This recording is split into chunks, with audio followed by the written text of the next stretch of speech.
Hello. Hope you're all doing well. Had a good weekend and stuff. Yeah, so something I wanted to do. So the end of the last live stream, the battle crashed, but I managed to reload it, get that done, and then ended it. By fall, because it's been a few days, now would be a good time to sort of go over the items I've got on each companion and explain it, so people that are checking live streams later can see that, and people that have been following along can remember why I'm using stuff. However, first things first, I'm going to trade in some items, see what rep rewards we can get. So I'm doing the Explorators first, because I want to get up to 35, so I'll quickly do some of that.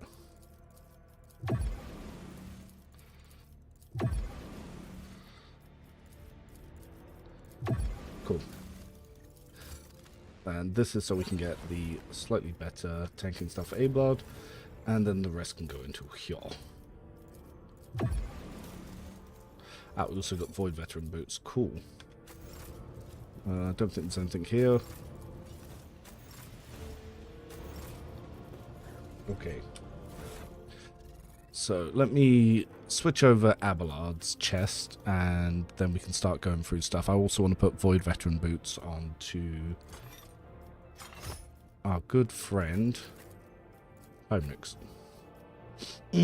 Burnish boots are good. Ooh, that does put me into a bit of a conundrum. Now, Void Veterans are going to be better, and that means Cabela can have them. Ooh, but it does stack up the Hidden Promise, doesn't it? I'll need to change his chest piece because I'm not going to get the agility stack, am I?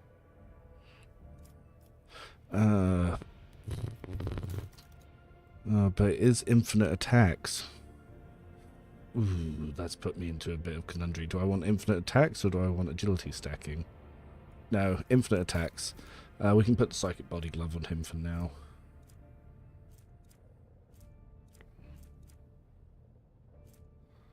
Which, do I have somewhere else? Or did I accidentally trade that way? No.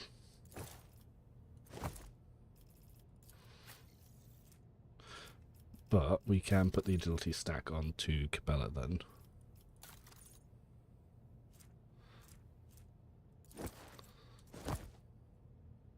Oh, it actually looks quite nice on her.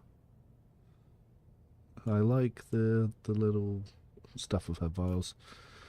Okie dokies. So, let's start going through and seeing where we need to update anything. So, looking at my rogue trader, who is a bounty hunter overseer. On his dog, I'm currently using pack hunting because it makes him a rather tanky boy, which is kind of nice to see. Yes, let's start off with the main combo here. So the Vial of Foulstone will give him Dogmatic rank +2 Resolve, and it stops him from being immobilized. And he also gets extra MP equal to his Resolve, which in his case is 17.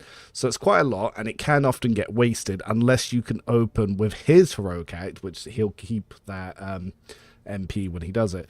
The reason that we like that is Navy Breacher's Boot. When the wearer's attack damages at least 2 enemies within 2 cell radius from the wearer for the first time during the round, so not a turn, the whole round, he gets +2 AP, and it would immobilize him, but this counteracts that. Second item we have is the Elastic Gloves. So for the first time in the round, if the wearer kills 3 or more targets with a weapon's area attack, that area attack does not spend MP and does not count towards the attack limit, so it can be quite useful to move twice. We've got Bead of Might on here. Basically, if the wearer has 8 more AP at the start of their turn, they get plus 30% damage for the rest of combat, so it's a good damage boost. I've also got Demolition Instructions, plus 25 demolitions, and increases our area attack damage, which 19 is pretty big.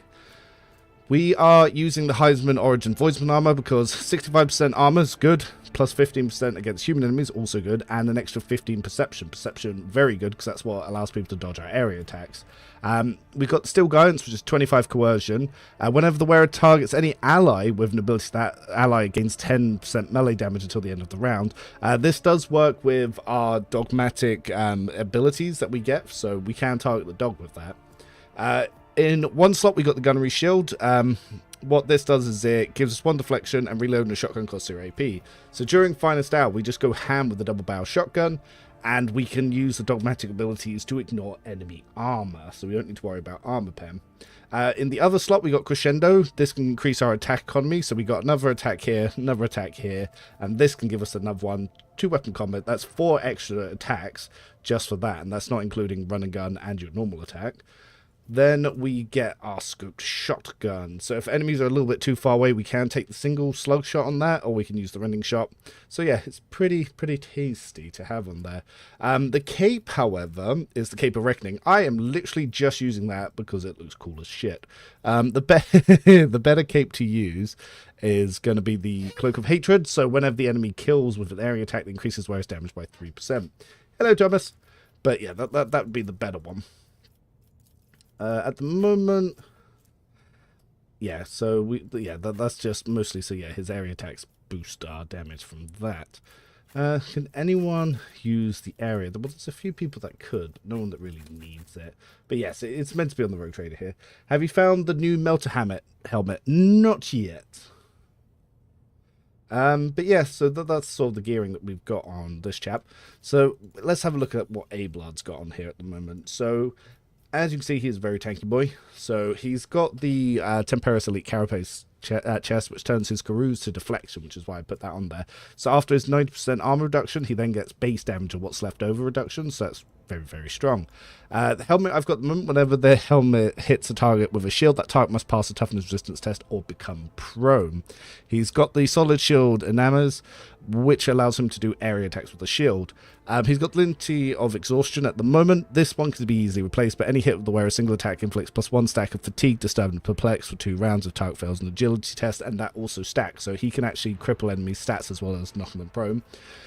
Sturdy shield straps. When the wearer successfully counterattacks your stored defense, it always scores a critical hit and does 25% more damage. Can also be changed. Urilit took the bullet. Urilit took the bullet. Marashi took the bullet. They are gonzas. He's got the composite gloves, which can stack an extra 50% to block on him. At the moment, he's got the Coffin Maker Sledge, which is 25-40%, but you could still very much use the Heavy Maul. The Heavy Maul will still be very good because it will stack damages between them.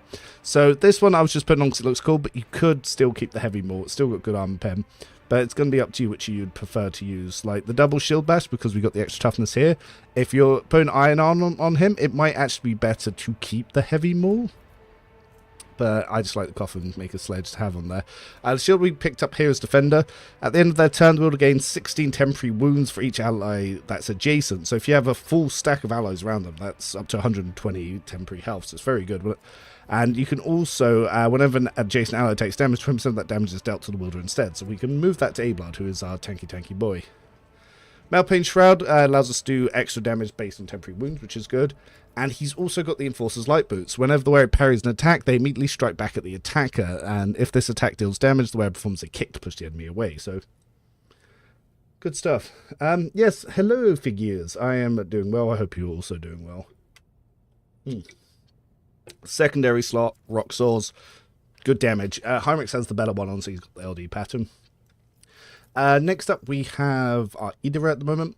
So she's got Ethereal Visor, so gives her +1 psi rating, which isn't bad. 55% extra damage when their psychic powers and their staves. So she's always going to have more than extra HP because she's also got Invigorate, so very good. Psyker's Breastplate will increase our psi rating when perils go off, as will Warp Conductor Gloves when we create the peril. So you can build up her psi rating very quick and without abusing Corpus Conversion. Kills increase her willpower, and so do buffs. So yeah, when we choose an ally themselves for buffs, we get willpower. When we kill, we get willpower. And Spirit Drape makes all of our psychic non-attacking powers -1 for the first turn, which will also stack with Adrenaline Surge. So even on her main turn, you'll have Warp Surge will be 0 AP. So pretty nice. Blood Drinker Staff to give her +2 AP. 2 PR, which is why it's at 8. And Staff of Shock and Awe because it gives her a very strong, reliable area attack. You could use one of the Mind Killer staffs that I traded in that could have given our team buffs, but didn't really care for it. She's got the Signed Cape, which incoming damage is reduced by Veil Degradation, and she's got Psyker's Footwear, which increases her dodge by the end of combat every time we use Psi powers.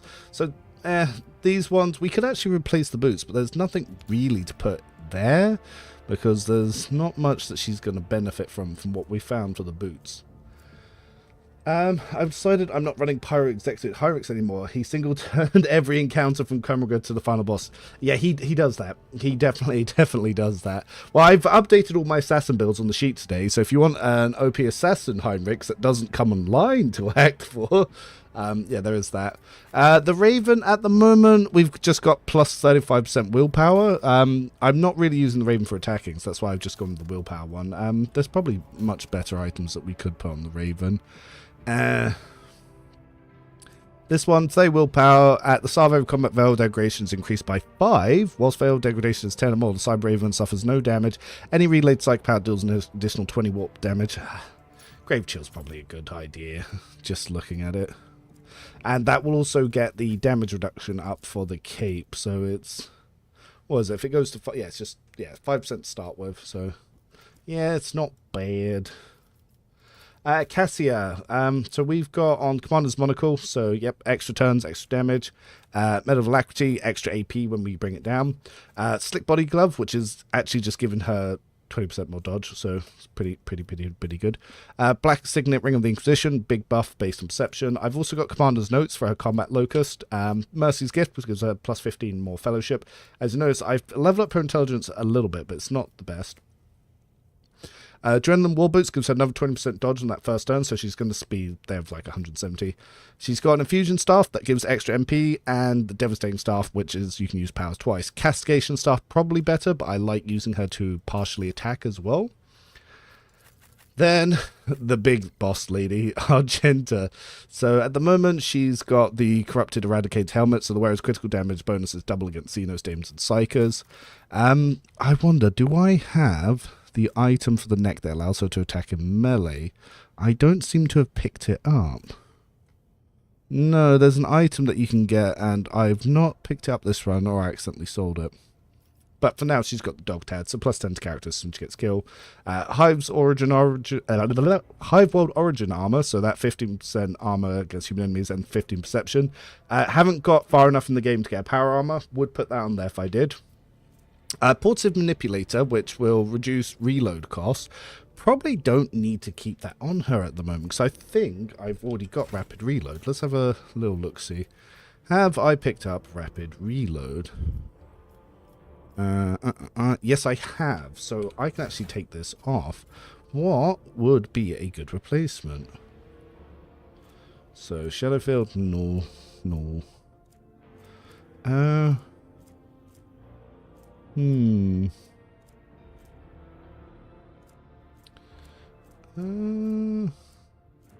Problem is, we are starting to run low on good items.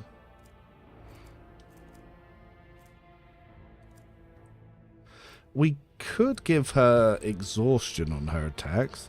Single shot and deadeye shots reduce target's deflection by damage dealt. We could, because we can always use that, but nah. Where auto dodges the first hit from each attacker on the battlefield, not really. Enemy Finder, I like Exhausted because it does confirm critical, so let's put that on there. She's got the long range aim lens as well to increase the range here. So yeah, the range is 14 on her improved heavy bolter, which is pretty nice. Tactical backpack +1. To her rate of fire, along with the compensated gloves, which is what boosts it up. She's also got Caligo St. Keith. This gives her AP when she uses her heroic or desperate measure, so it's more attacks. Currently got the Marspan shotgun and the heavy bolter. Not really using heavy flamer. I just find these shotguns do more. But yeah, that ×2 versus Xeno is absolutely fantastic. Alternative that you can use for that is Gunslinger's Helmet, which on her would give her a nice 20% boost, which will also increase as it goes up. And it does look kind of gnarly. But, yeah, I do like her regular helmet here. Also pretty dope. So, who do we get next? I think Cassia is the next actual recruit that we get. We've already done Cassia, though. Let's go with Cabela. So, Cabela, at the moment, we have the Carmine Crown. So, her dots reduce enemy armor and give us critical hit chance. That also procs a lot of our talents to do extra damage. So, it's very good to have here. Anatomist's Amulet will increase our stacks of dots, which is good. Voidborn's Pride kills increase our Medicaid, which is huge. We've got Armor of Hidden Promise, which increases our agility based on our MP, which we're going to have infinite of because of Impulse Boots. Crimson Oblivion on kills, people turn to bloody mess. We've also got Diagnoser, which increases her Medicaid, which increases her everything, which is why you can see she's got a lot of health and a lot of armor. We've gone with the best Venom Blades that we have in the secondary slots are her story ones, but we're never going to use them. At the moment, we've got the Swashbuckler's Cloak on there. We could also put on Blade Dancer's Mantle, but I do like getting the extra crit damage and weapon skill, so those can be freely changed. I also kind of like the look of it. At the moment, Pasqal has been built for Sniper because I was using him with the Eagle, but he has completely dropped off. Bounty Hunter would be stronger. Items, self-calibrating goggles, because we can proc willpower test, which allow our shotguns to shoot. If we want Bounty Hunter, this would allow us to have an extra attack because of Hunter's Ambush. Synapse Coagulator? Yeah, Coagulator. Yeah, extra 50 intelligence. Metronome, more stats for not moving. Bead concentration, more AP for not moving. Also, High Vault Origin Voidsman Armor, the extra perception is really good. Sniper's Gloves, there's not actually that many options. We've also gone to Sharpshooter's Boots for extra armor pen. And Grenadier's Cloak, so we don't accidentally grenade our own other people. But yes, Uralic went over to the Inquisition. He's also got Cruel Fate, that means during Finest Hour, every crit gives him AP, so he essentially has infinite attacks for as long as Finest Hour allows for attacks. There is actually a hidden cap on that. Who would be next? Oh, yes, and his Eagle has targeted harassment, so every time he shoots an obstructed enemy, they get hit. I still think Eagle is the weakest pet. The dog just seems much stronger, but a lot of people will argue for the Eagle. So, Jay will probably be next. Jay is my Overseer. I could actually replace the Charter's Pendant. I was trying to think what I could put there. It just gives +5 Fellowship and 10 Commerce. We don't need the second effect because Jay already gets it. So I could probably look for something else to go there. But Commissar's Cap, 10 Fellowship, critical chance to allies, good. Breach's Armor, extra armor based on Law Imperium, extra perception, good. Hand Pattern Data Loom, +10 tool skills, reroll failed, also good. Sing Cognatius Scriptures, more Law Imperium, more armor, more damage to Xenos and Demons, can also reroll a failed test once per test. I don't know if this allows us to do it twice. Hopefully, but I don't know. Deflection Gloves, so she can use her ballistic skill to parry. Road Trader's Cloak, so she gets more fellowship per being close to enemies, because she will be up front. Commissar's Boots, whenever we buff allies, they get MP, we get MP, so good trade-off. And at the moment, she has the only 1 AP arc rifle. So I just threw that on there because it was just something to have, and it will help prevent Necrons from using reanimation protocol if we hit a stack of them. Oh my god, that glass I hit twice with my elbow. And yes, the shotgun just to get enemies off her because someone else is using the pair holster. And naturally, she's going to have Iron Eye grenades on her. Best grenade in the game. It means you don't need operatives on your team. So, Uralic went over to the Inquisition. Marashi went over to the Inquisition. Heinrix. Heinrix is a bit of a beast. So, he's got Solar Staff, so you can use firepower as ranged, but I don't really need to do that. It's all about... I'm not going to read that comment about Commissar J. It's all about the Rock Saw. So he's got the good Rock Saw. The Temperatous Carapace, when he gets buffs to Ballistic Score, will actually increase the number of melee attacks he does here. Eyes of Joyce, which will increase his dogmatic rank, which is why he has 8 psyker rating. Warp Surge Brooch will allow him to do psyker rating number of attacks in the first round. Psych Body Glove just to increase his dodge. We've got Hand of Offense, which will increase his melee damage by his psi rating. And basically, he's just going to go in and be an executioner and absolutely shred and tear. The Void Veteran Boots, whenever he gets a kill, he gets a charge for 0 AP. They're going to have to nerf this. It's absolutely game-breaking. Augmented Gloves for extra weapon skill and strength, but yeah, this guy's an absolute beast. There's nothing that can stop him. So Solomon has some interesting weapons here. So he has the Gunnery Shield for use with Finest Hour, but at the moment he's using the Final Chord, which is when shooting last shell from this, the shot ignores target's armor. That type must pass an agility resistance test to become immobilized. It's on the 4th shot though, so every 4th shot he ignores armor, and you get a free reload. His 2 main guns, the Advanced Adeptus to Arbitus shotgun and the Soul Pattern shotgun. That's just until we can find more shotguns really. He's also using dual weapon combat. Unfortunately, a lot of the gear that would improve his build is actually directly on the Rogue Trader, so that's what he's doing over here. I'm using the Warrior's Armor because it turns coercion to armor, so he's got that nice 85. And it also increases his coercion and critical damage by another 25% when it's lower. But because you do get like 7 copies of the Highsworld Voidsman Origin, you could throw that on there. It's bugged and it doesn't have the bomb half of the cape for him. I have reported that to the devs. But whilst that's missing, to me that's unplayable. How dare they? So he uses this chest piece just so I don't have to look at it. He's got the bayonet chain knife, so if he hits someone with a shotgun within one cell, they take 25% critical damage from all attacks made against them. So pretty good for bosses. Yeah, can stack that. Extra coercion, which will tie into his Vigilant ability, so that increases his shotgun damage. Ballistic skill and critical damage from the bracers. And if he uses dash, he gets extra armor pen and extra damage by up to 6%.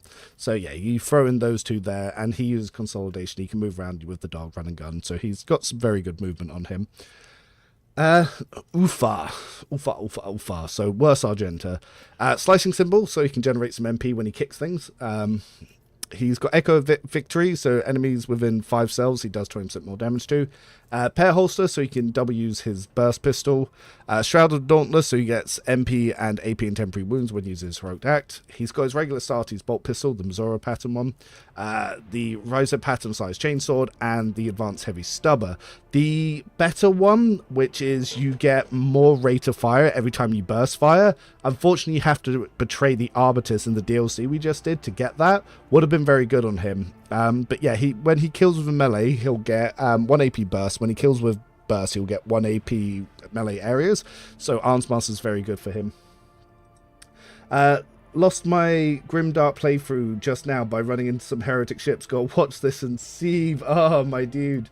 Well, if you actually go here and you click space and system resources, I've actually got a list that you should do space combat in to basically make it easy for you.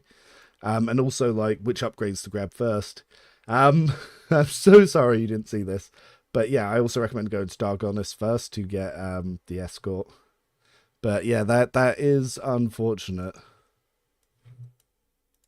You're probably going to hate that I've put there was a list that you could have used. Is Jay two-handed weapon user now? Fault that most people build her pistols. The reason I don't is because Ulfar's using pair holster. There's no point Jay having pistols if the item's on Ulfar. You could do, but like Jay I've built for Overseer with the Servo Skull. Yeah, so because I've built her for Overseer, she wouldn't do it. If she was Master Tactician, she would have 2 pistols. Jay is insanely strong as a Master Tactician because she just has so much supporting gear. Because when you look at it, so if she was Master Tactician, she ignores enemy deflection, enemy cover, and enemy dodge. So... and it costs less to use Press the Advantage. She would have the pair holsters do more stuff. She would have the Breacher's Armor to have insane armor. She would be able to, obviously, pair holster allows her for extra attacks. There's a new item that does Law Imperium to pistol damage. And as you can see, her Law Imperium is to the goddamn moon. And there are just some really powerful pistols now. So you've got the 2 pistols that I would use on her. Is the secondary is the Hot Shot Las pistol, and the primary I would give her the Quick Shot Las pistol because it makes her first burst cost 1 AP. So you use that, which will make the second one free, and then you'll have another one anyway. So yeah, it's pretty dope. Yeah, as an officer Master Tactician, Jay can be your primary damage dealer. It's insane. Yeah, Jay is definitely someone's girlfriend over at Alcat. Like, there's no way she's not. Oh yeah, Glato at the moment has Bloodlust on. So yes, so 300% more damage. And yeah, we got the Compendium module over here. And what's your pistol Master Tactician? Master Tactician, very powerful on Jay and very powerful on Cabela. So it's mostly for blade dancers or high rate of attack enemies. If you wanted to make a burst Argenta that doesn't use heavy guns, Master Tactician. Heavy guns, always Arc Militant. But yeah, that's a little review of where everyone's items are at the moment. So yeah, so if people want to catch up on that, do watch from the start of the stream. You'll see all that. So let's continue our little DLC run. God, I'll probably need to make that into a proper video to do that. Isn't there an item that... Yes, it's the pair holster. So the 0 thing. So on a crit, you can use that Ulfar. You don't need to use 2 pistols for that. You can literally wildfire for 1 AP, the Astartes bolt pistol, and then you get a free 0 AP attack. Thanks for the guide. Was able to beat the game in unfair last week. Thanks to build. Good to hear. 2 Dargonis. Yes, the game comes quite easy once you have a good grasp of the talents, and then you can make your builds. Officer and Master Tactician from Sanctum Palace is also crazy strong. Yes. Especially because, funny enough, if you use high rate of fire pistols yourself, you could actually boost Resolve stat crazy and then use the Sanctified Staff for huge damage nukes. Yeah, if you could Santic Awakening J, she'd be the strongest companion. It's just crazy what the damage she could do. Who dared steal my tithe? What do noble houses want? Okay, so the houses are still loyal to me. Oh, they're going to put me on trial. Okay. Yeah, some fucking heresies going on here. Let's find out. Cool. Yes, let's bring the A team.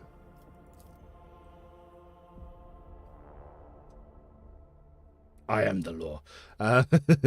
Let's find out where my tithe went.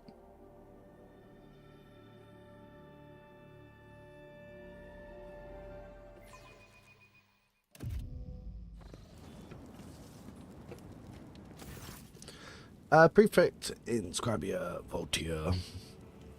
Welcome back. Thanks.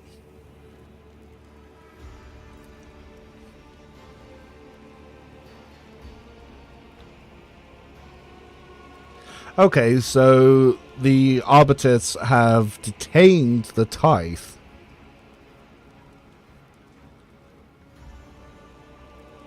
They're going to hold in custody for 143 years. What?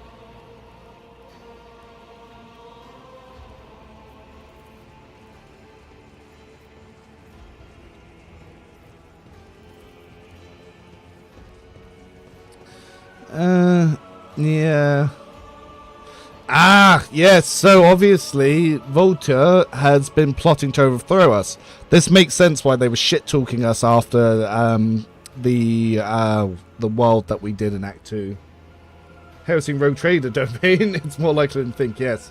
Lad's Rifle to give resolve to kill Spice up. Yes, very nice. Yes, yeah, there we go. You twisted my report on Thessera. Yeah, to paint me as a heretic. Your only goal has been to get your hands on the tithe. Just know that you set me up. Okay, let's put me on trial, apparently. Fuckers. In the name of the God Emperor, how dare you? So the thing is, Rogue Traders only answer to the God Emperor himself because of the warrant of trade. These people have no right to judge me, even if I was a heretic. Yeah, so the heresies and know that, yep.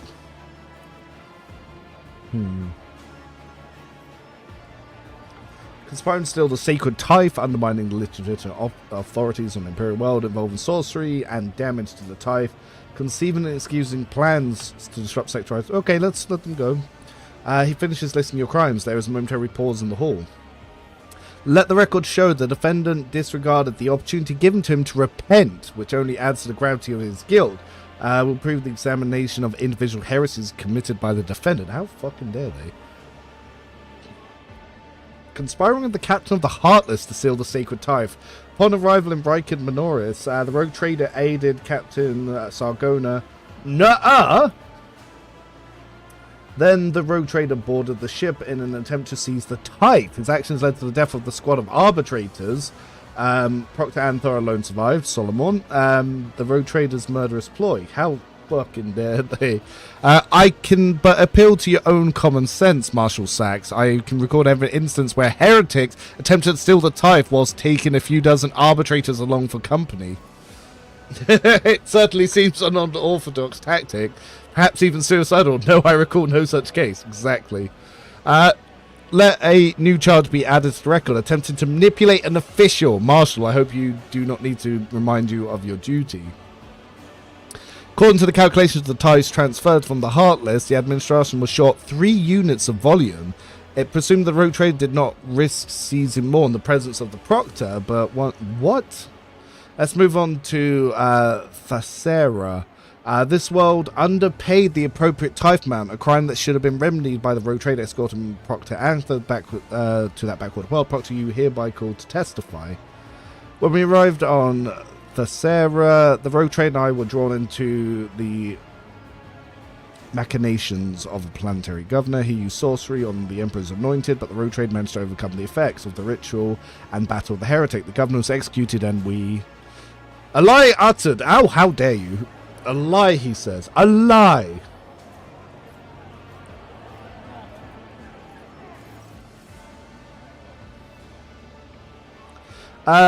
The prefect nods to the marshal, who removes the device from his belt. A press of the button, and Glater responds with a sharp metallic clang. Side massive paws carry him to Strax.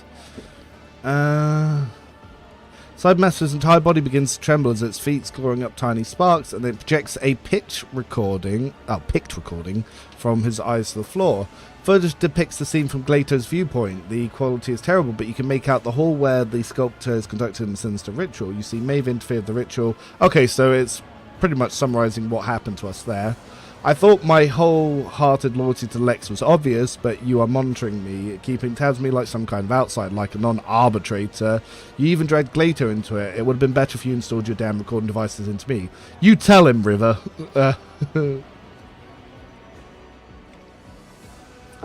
Did you watch the entire recording? Notice difference in my behavior, did you? Well, you seem to be offended by the insinuation that you're prone to fainting spells. Well, it is quite strange. Marshal! The old woman stares at the arbitrator without blinking, as if hypnotizing him. Finally convinced that the marshal's conversation with his own before it began, she returns to her papers. How does resolve work? The amount of momentum you gain per kill per turn? Yes, and it scales with a bunch of different abilities. It does many things. It also works with officer buffs, as well as some Santic buffs and some Santic powers and staffs. And there's a bunch of items that do stuff like Blade Dancer's Mantle.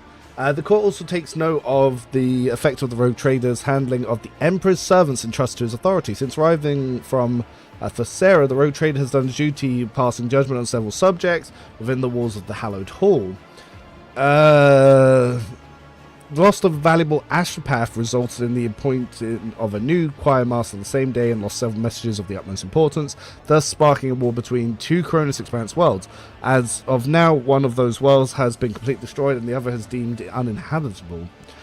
He exiled from Dargonis and would meet his death away from the parish of the flock. The ecclesiastic capital world condemns the unfair decision, which has interrupted a heretical attempt to weaken Dargonis' faith. Hell, I did.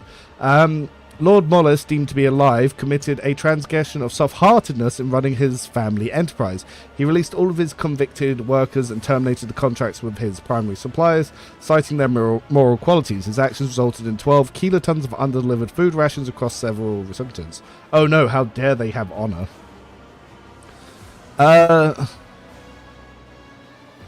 Yeah, your words are true. Crimes committed against verdict now cause for conviction, not... Yeah, I decided the right things. The outcomes shouldn't be mattered to me. Just because you find a man innocent of murder and then he goes on to murder someone doesn't mean the initial findings were wrong. It just means that later on they fucked up. That's like pre-crime shit there. Moving on, the defendant was placed in an unprecedented position of trust by the Adeptus Arbiters and the Administratum. He was entrusted with the coordinates of a world where the tithe of the entire Cronus Expanse was held. Yeah, that's a fucking stupid thing to do. As agreed, the defendant was to transport the sacred tithe to Dargonis, but what did he do? Exactly that!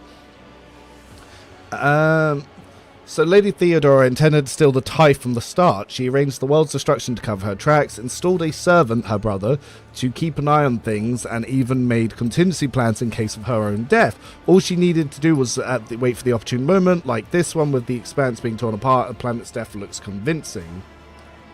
Innocence does prove nothing. I intended to return the tithe to Marshal Sax in full, regardless of Theodora's plans. Correct. On the matter of the sacred tithe, we rely on facts, not your words. It's what I did! You took the transports. I saved them. To allow you to execute your plan would have been highly imprudent. The Sacred Tithe is not intended to be used by anyone other than the Adeptus Administratum he delivers of his will. The Adeptus Administratum, like the Adeptus Arbites, only oversees the allocation of the tithe. I do not need to remind you of that, do I, Prefect? Exactly. While the proceedings nearing conclusion, the collection of transgressions and heresies that have been brought before the court of the God Emperor's servants has once and for all branded road trade an abomination. How fucking dare you? I'm pure dogmatic. You're out of your fucking mind. You thought of all his deeds and sought to satisfy his petty and base desires rather than truly serve him, the God Emperor. You are here today to witness the fall of the von Valanci's dynasty. Fuck no. Governor Uben Drives team, I might interrupt, Mistress Volnir. We much obliged to you for arranging this gathering. Why is this not voice acted? I'm reading a novel. However, all that now taken place here does not change the facts. House von Valanci's holds the warrant of trade. House Valanci's is rogue trader dynasty, and no amount of legal contortions will change that. House Drives team is loyal to the rogue trader. Thank you, Urban. That's why we made you governor. Gaprik. No shadows shall fall upon the name von Valanci's or eclipse the radiance of the beneficial road trader's line. With your mechanical dogma, say House Gaprik is loyal to the road trader. Surprising, considering I executed... No, it was Suabak's wife. Venerating the letter of the law, not fidelity to justice. Straying from the tenets of the lex is not discerning the essence of truth and granting retribution. House Soilback is loyal to the road trader. We done good. Yep, House Wasterian... What, Wasterian? Yeah, Wasterian is loyal to the rogue trader. Proctor Adrenia Jaeger. Fucking... Is this like Eren Jaeger's brother-in-law or something? Allow me to address you. Even though I am not of the first family's Dargonis, Proctor Jaeger, Adeptus Arbites, Lethus Outpost, Walker von Valanci's made every effort not only to save the tithe, but also the Arbitus contingent stationed on Lethus. Yes, I did. I should have killed them to get their gun, but I didn't. I propose that such an act would have been entirely nonsensical if the rogue trader was intent on simply stealing the tithe. End of report. You. I love the admin are the Inquisition now. Yep. The world and its denizens are rotten to the core. How dare they? But for the tithe theft, participation in foul sorcery, blah blah blah blah blah. Dogmat, by the God Emperor's will, the von Valanci's dynasty was granted the warrant of trade. Go against me and you go against the God Emperor. Marshal Sachs and Prefect Volnir are hereby sentenced to death for those who have aided them in this plot. Yeah, you! I'm the Emperor's chosen. Me! Look me! Look me, Emperor's chosen!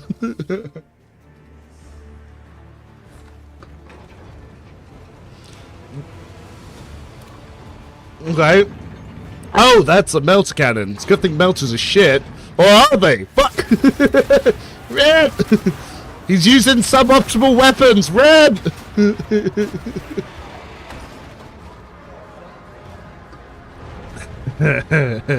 Oh, this is his mercenary unit that I saw like 2 acts ago. This would make sense. The fuck are all these lines? Okay, what the shit is going on here? Mercenary Delta, mediocre deflection, armor, fairly good dodge, fairly good movement, very high fucking weapon skill. Shit, is that just my dog? Shit, they might be able to parry my dog. Dueling tactics. At the start of combat, mercenaries select their targets. Until they suffer damage from the designated target, the mercenary suffers 80% less damage from other sources. Oh shit. That means... Okay, so that means if I attack anyone other than whoever has that little beam on my main character, we're going to do reduced damage. So where's Walker? So... Walker has to shoot this guy before anyone else can damage him, and all these other guys take 80% less damage from my entire party until each member of my party attacks them. That's some bullshit. That's an interesting mechanic to try and prevent one turns. Yeah, the only difference with their melter, so their weapon of justice, it might be a melter, but you see, it has incredibly fucking high stats. 95 damage, 130% armor pen, 300% dodge reduction, additional hit chance 200%, range 25, it still costs 2 AP, get fucked, but max ammo 900. That's a good melter. That's a good fucking melter. Holy shit. Artificial, so it's immune to prone and all that shit. It's got Combat Master, so it cannot be staggered or immobilized or side dampened. This weapon can be activated by the accusers. If the accuser does not fulfill the required action at the end of the turn, the guilt is considered proven and the weapon shoots towards them. Okay, I need to kill the accusers. Where are the accusers? Okay, so there's one here, 500 health, that's pretty good. And one here. Do they have any bullshit? Accusation.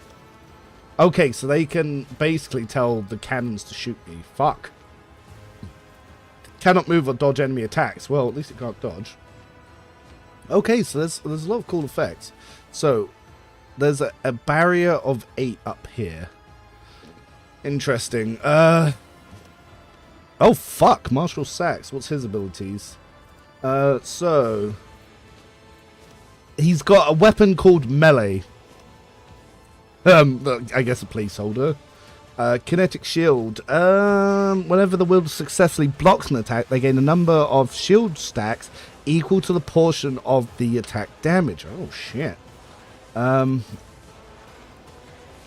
Whenever it makes an attack with the shield, it does a number of shield stacks into extra damage with 50% armor pen. Fuck me.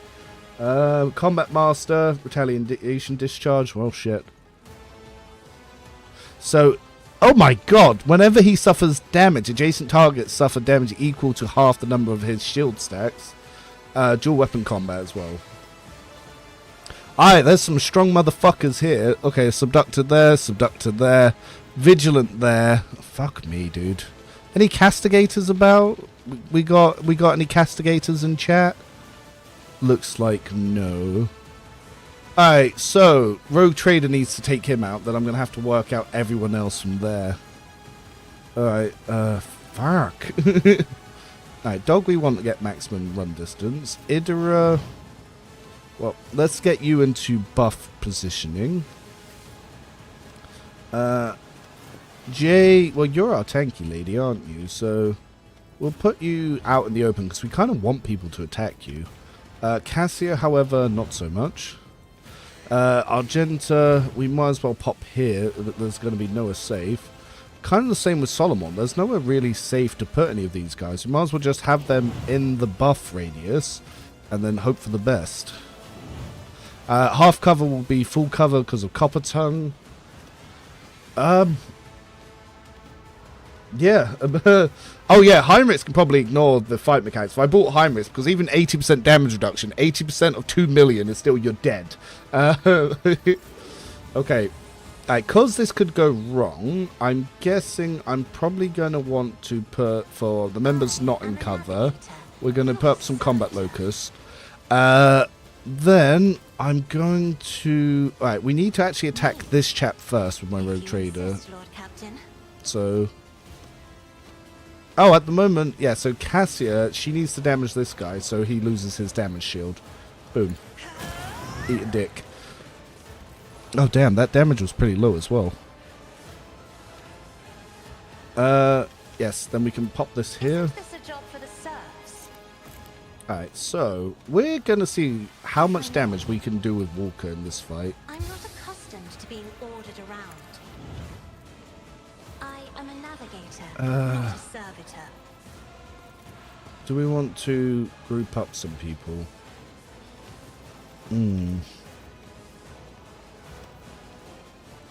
Yeah, let's get them over here. I kind of wanted it a little bit more over there, but it'll do. Oh, actually, let's have Idira buff the team. Was that you? Or... Right.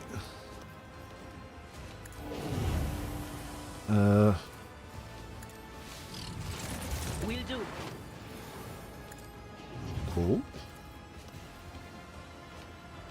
On it. But of course. Alright, so... We... Ooh. Oh, how many of you can we actually get into a psychic scream? We could hit this chap with a psychic scream. So let's strategic adaptation. Psychic scream this bastard.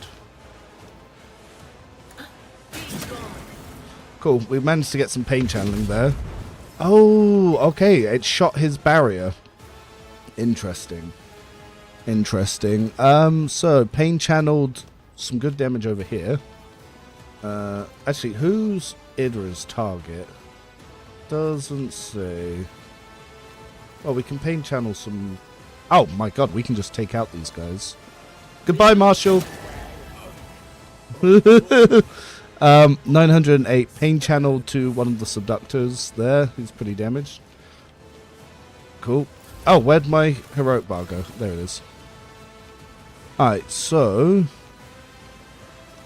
I kind of want to move this more to maybe no, to here, because I want to shoot diagonally here. You guys, fuck your dodge, because you guys have a lot of dodge. Can we throw out some... Ah, there's a subductor there. Fuck your armor. Alright. Walker. Not quite Texas Ranger. So first, we are going to advanced tracking. Suits my purposes. Let's go up over here. Let's bring our dog friend up. He went next to us. So we might as well use Crescendo first to recover some shots. Yep. Then... So... Let's concentrated fire this. Oh, we can actually recover the attack if we strategic adaptation as well. Yep. There's some good deaths there.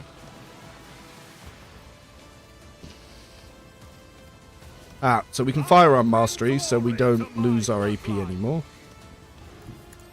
Alright, let's use our first dog bite. Nothing I can't do.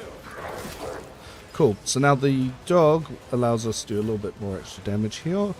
Ah, screw this. Let's make it so we ignore armor as well.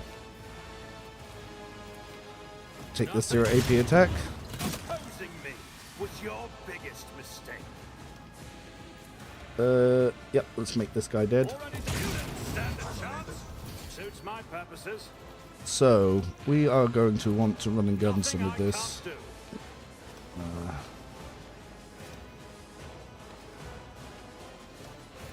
Forge ahead. Opposing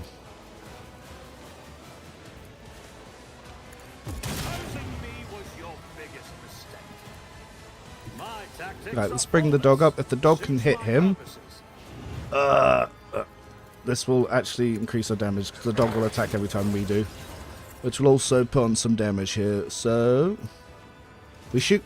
Nowhere to hide. Dog goes in. We reload. We shoot. He dies. Nothing I can't do. Ooh, we've lost our AP though. Interesting.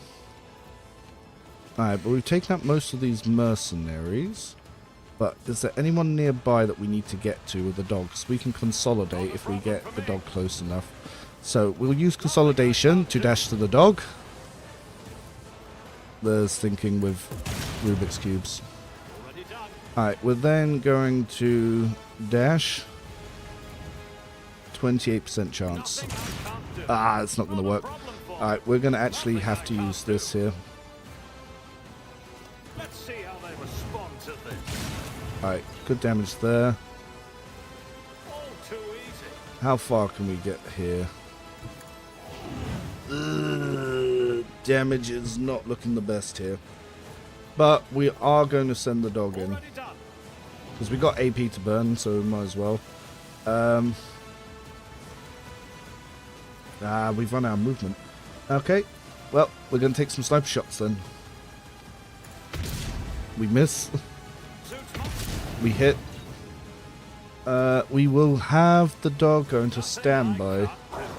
So the dog will get a turn on his turn. So that was technically our first turn, which was Cassia. So we've still got more team members left. And how many people do they have left alive? So this bitch hidden there, the accuser up here. We've got a half-dead subductor, the weapon of justice we don't need to kill, and this vigilant. So technically it's just these 3. So, with that in mind, we'll put the over penetration here. And then it's our actual turn. Well, get fucked. You guys are in trouble. Okay. Advanced tracking. Let's bring the dog over. He should kill him. Yep, 324 damage. Who says the dog does no damage? Alright, kaboom. Stand a chance. Already done. Not You a running good? problem for me. Never wavered in the face of adversity. Nothing and nothing of value has been lost. Nice damage reduction as my character solos the battle. Overseer's weak, the dog's useless. Yeah, it was useless. It actually did help us and it gave us extra movement. Yeah, that damage reduction. Owlcat, nerf me harder. That brutal mode. It's going to be a Rem difficulty. You get 1 attack a turn. Fuck you, Rem. You've forgotten your place, Scribe. You must be stopped and the duty falls to me. Do you have anything to say in your defense? You couldn't, it would be, try and what? Take the proctorate for yourself. Well, for attempting to slander and kill one of the Emperor's anointed for encroaching upon the Imperial tithe, I hereby sentence you to death.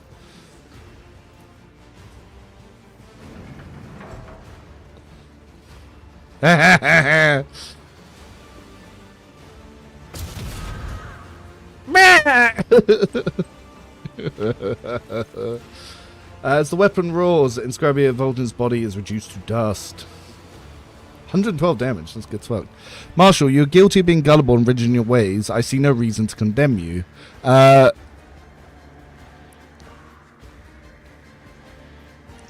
Taking into account your record past achievements, I hereby deny your execution and instead sentence you to be punishment by toil. I point you to High Overseer of the Imperial World of Vibo 6. This is where you will remain for the rest of your life. Nice. I'm Marshal Gregorus Sachs.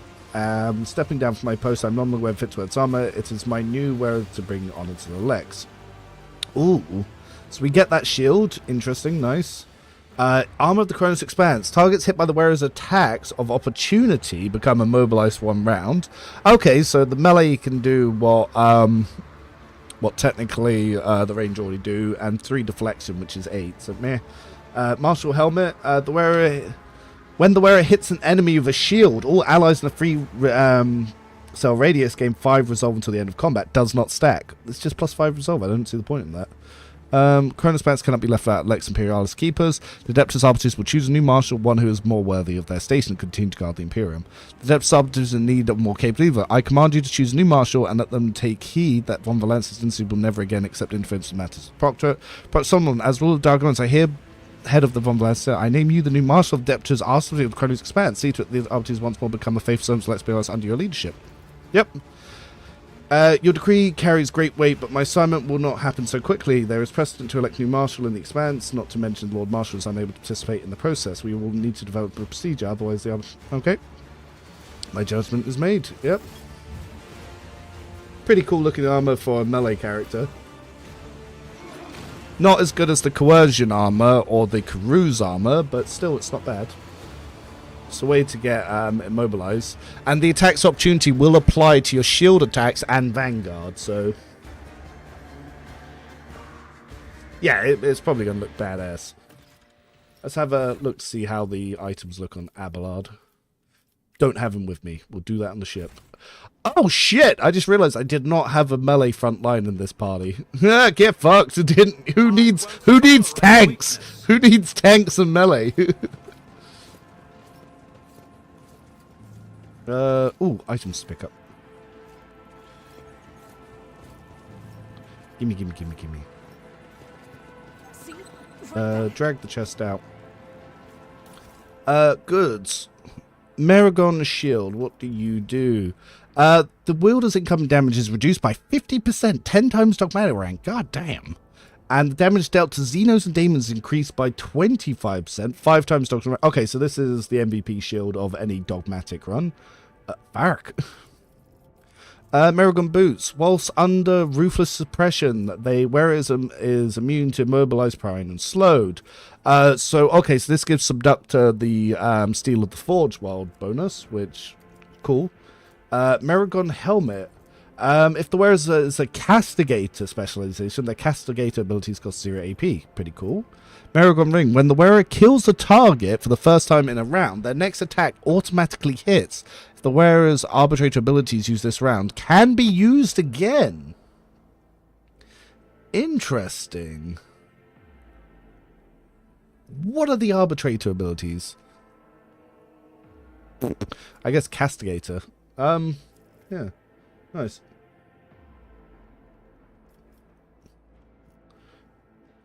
Yeah, just cool. Victory awaits. Victory does indeed await.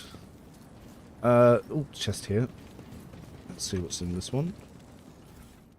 We get Marspan Combat Shotgun, which has the exact same stats of a regular combat shotgun by the looks of it. I don't know if they forgot to buff the stats. 2 Marspan Power Mauls, okay. 2 Hotshot Lasguns. Toby pattern. I don't see what it does different from the regular one, but okay. 2 Solid Shields. 40% block. That's pretty good, actually. Reinforced Temperis Carapace. Absolutely worthless. Merciless Onslaught. Okay. So the dog gets perception bonus, more attack. Apprehended enemies cannot dodge the side mastiff's attacks. Its critical hits knock them prone. Interesting. I might put that on Glato.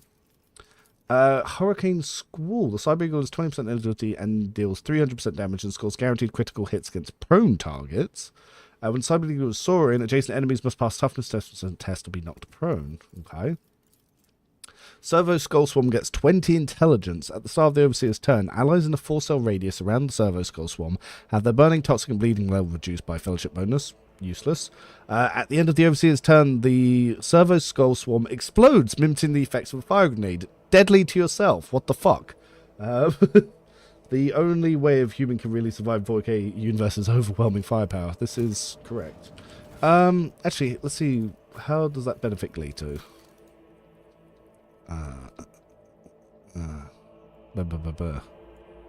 So the side master gets 25 weapon skill, and maximum wounds are increased by 50%.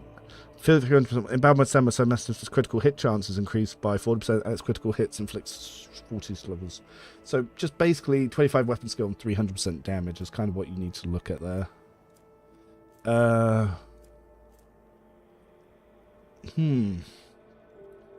So 300% more damage. Same. Oh, it doesn't have weapon skill. Oh, this is worthless. It's absolutely worthless. Why would you use Merciless Onslaught? You'll probably miss every attack. That's no thank you, boss. It says there are other items here. Prefect. Well, she is dead. This one, a Subductor and a Subductor. Their bodies untouchable. So if there's loot there, I can't pick it up. Let's see what loot does it say is here. Loot checklist show, hidden loot checklist no. Open mass loot window. Bug. So there's no loot there, it just says where these people died. Alright, return to the wood chip.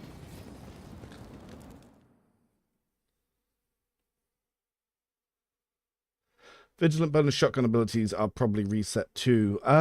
What are the bonus shotgun abilities? Because they're not once per round, are they? Because if I have a look at my old archetype, features, abilities. So, what do we have here? Let's check the talents because it doesn't come up there. So, the origin... Yeah, we got a lot of shit going on here. So Grizzly Adjudication, but again, I don't think that's limited. Fulminating Shot. Again, I don't think that's limited. Swift Justice is always on. Not sure. Oh yes, let's have a look at Abelard and that gear. So if we have a quick look at Marshal of the Cronus Expanse. Pretty tidy. Let's have a look at the helm.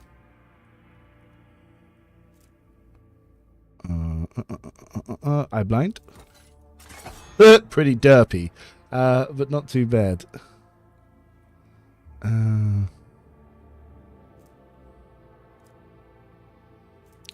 let's go back to what we had on.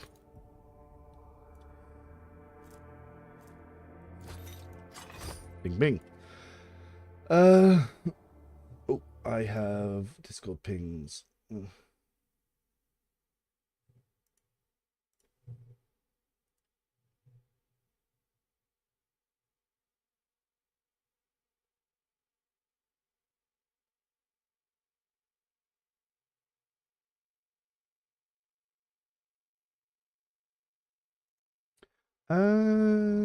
Yeah, it'd be interesting to see how a heretic looks there.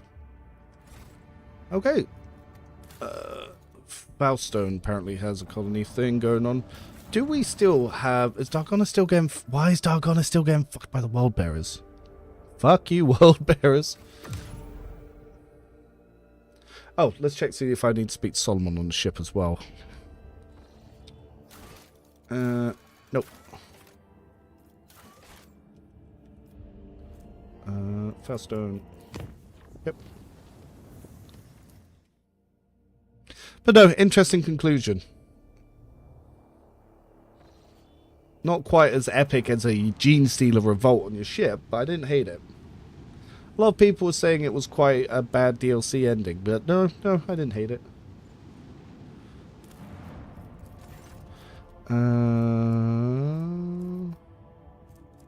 Replenish losses with new colonists. Yeah, that's fine. Alright, let's go do Heinrix's quest. We get to use how OP he is one more time.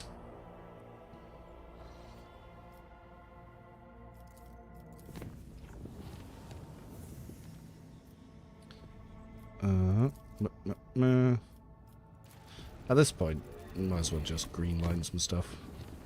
We have so much transit.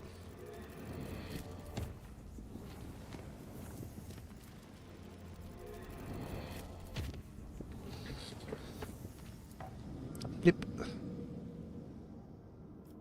Cassia's quest we can do on the way to Euphrates. Or Euphrates? I forget how it's spelled or even pronounced. Oh, that we've also got some ships that are going to get absolutely fucked up.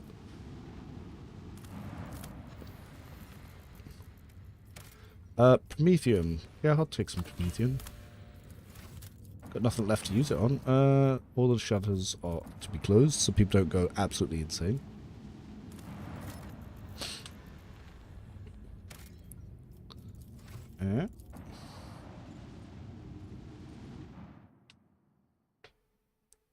Idira Talas. But yeah, it'd be interesting to see how that goes for a heretic.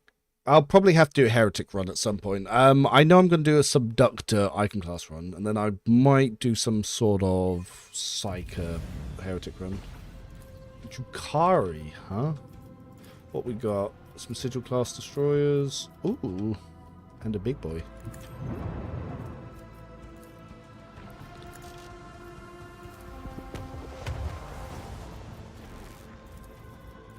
Oh, main beam that.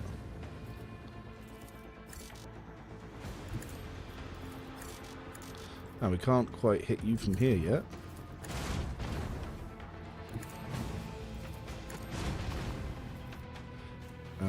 Yep. Alright, let's...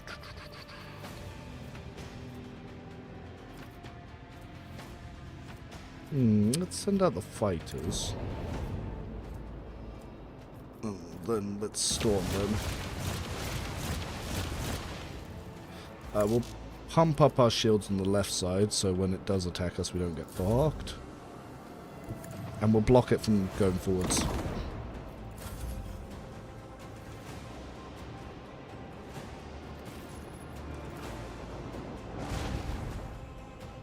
Ally ships in progress. Erlon and Big Burb aren't going to know what hit them. Yeah, they're not going to do too good hot. Ah, cool. He couldn't even move to shoot us.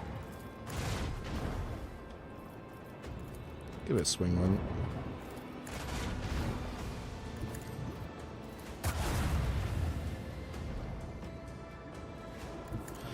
We'll swap shield sides to right side.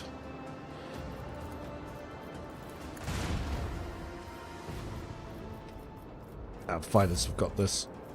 Fade into nothing.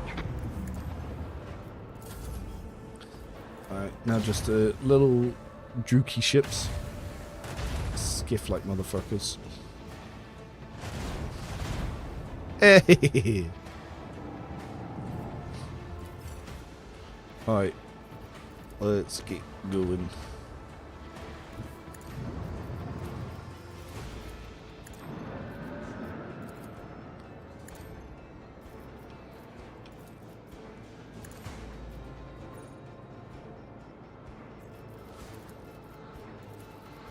Let's give one of them a little turn. Fighters, they're not going to do much here. Oh, it just flew right at us.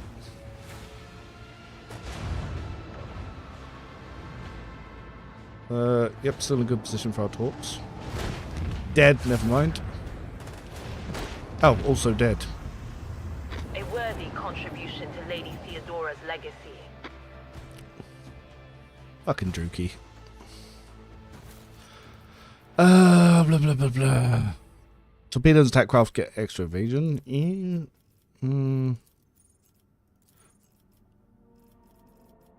Steady hand, why not?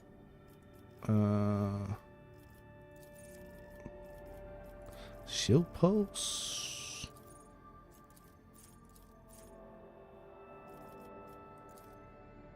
Hewlett just killed the big bourbon 2 pistol bursts and unfair for me. Using the executioner sap.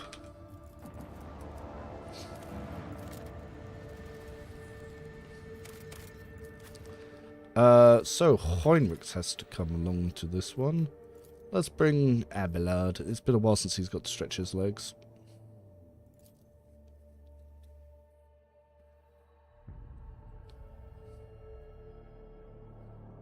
Yeah, these fuckers used to have glitches where the shades were unkillable.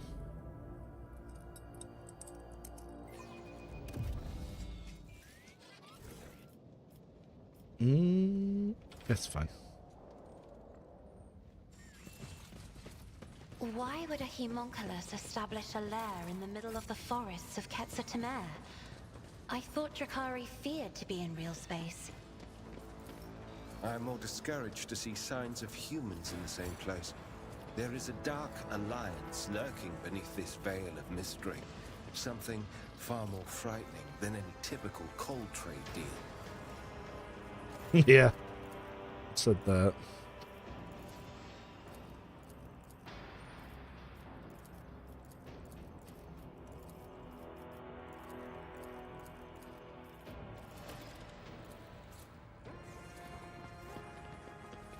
A new challenge for me. A job for me.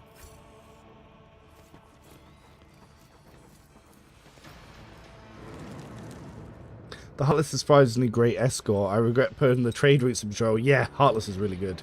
It gets buffs after Act 2. Because originally you could only get it in Act 4, so what they did was they gave you a nerf version in Act 2, but still pretty dope. Oh no, Drakari.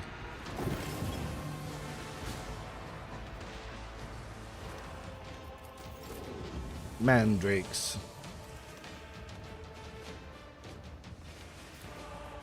I'll be honest, I really don't care if I kill the humans here. You insist, Lord Captain?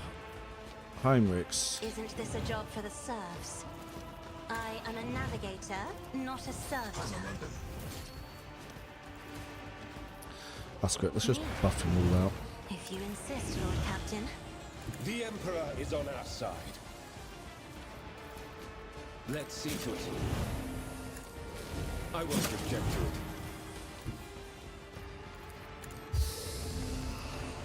Natural. I won't object to it. I won't go down easy. I'll put my psychic abilities to use. Well, let's see what side of damage we do. A lot. Let's see. I'm done with this one. I feel the power surging.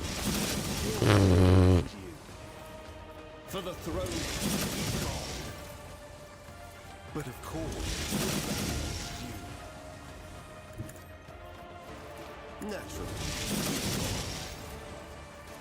I can even use my own allies to continue my chainsaw assault, as you just saw.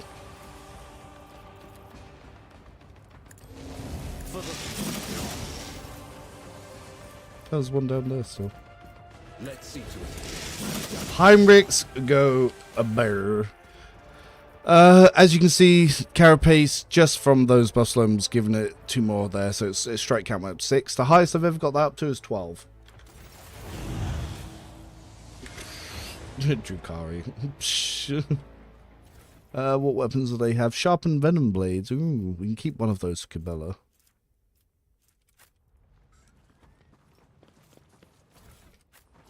My nose is really itchy. It's about time. No, I don't have a nose habit. It's literally just my nose hairs need trimming. I'm at that age. I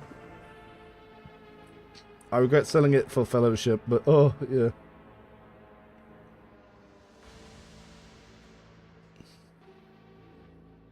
Oh, to the Fellowship of the Void, yeah. Darkness. There is darkness. We also get the Swift Shroud cloak here, which is MVP item for assassins. Watch where you tread. One mistake, So you can use that to generate essentially infinite AP as well. Oh, my little warp is terrible. I've read about this. My pleasure. So yeah, there it is, Swift Shroud Cloak. Whenever the wearer is targeted of attack of opportunity, they gain 1 stack of Swift Shroud effect and 14% dodge against the attack. They also gain 3 MP every time they are targeted by an attack of opportunity. So if you have Cautious Disengage, you can just run in and out and just freely gain MP. It's very good for an assassin. Taunt Scream targets will do not need to fail the willpower test to be affected by the ability. Oh yeah, the tanking item at the end of Act 4 at level 50, that's... Good balancing now, Cat. I'm so glad you dropped that here, not in Act 1.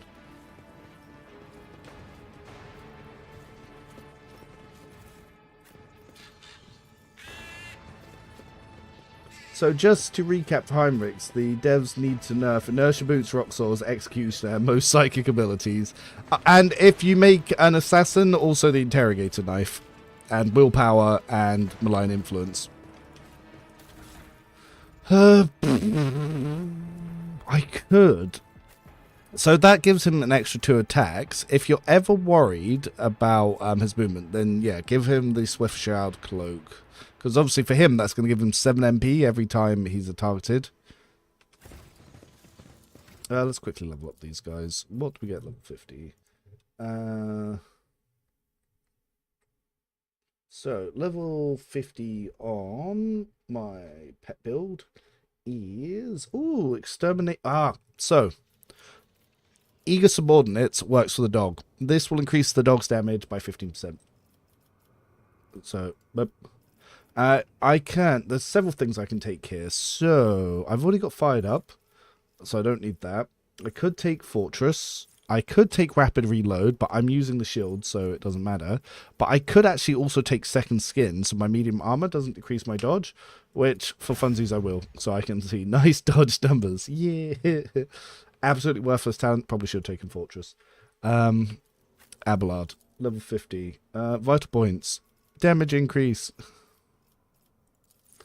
We also get Cautious Disengage, so yep, I can not, attacks of opportunity deal 31% less damage, and movement within range, the attacks of opportunity cost 1 MP less. Nice. Alright, Idira, she gets Extermination and Warp Mines. You could, instead of Extermination, you could also take, say, you could even take, Vital Points I take later. Extermination. Actually, no, I'm going to swap that around. I prefer Vital Points first. Extermination could also... We could take something else then. So I'm going to take vital points now, but what else would be good for her for later? Perfection under fire. No. You could even just give her 15 willpower if you wanted. Because I only use double staffs. You could take combat meditation. Firebrand. I didn't take metabolic overcharge, so I don't need Firebrand. Malign influence possible. 16 direct damage every time they have to make a willpower test. It's not bad. There's an item that you can give to your rogue trader that massively boosts that. Yeah, for now, vital points. I'm going to make a note on this one that you can take. What was it called? Combat meditation.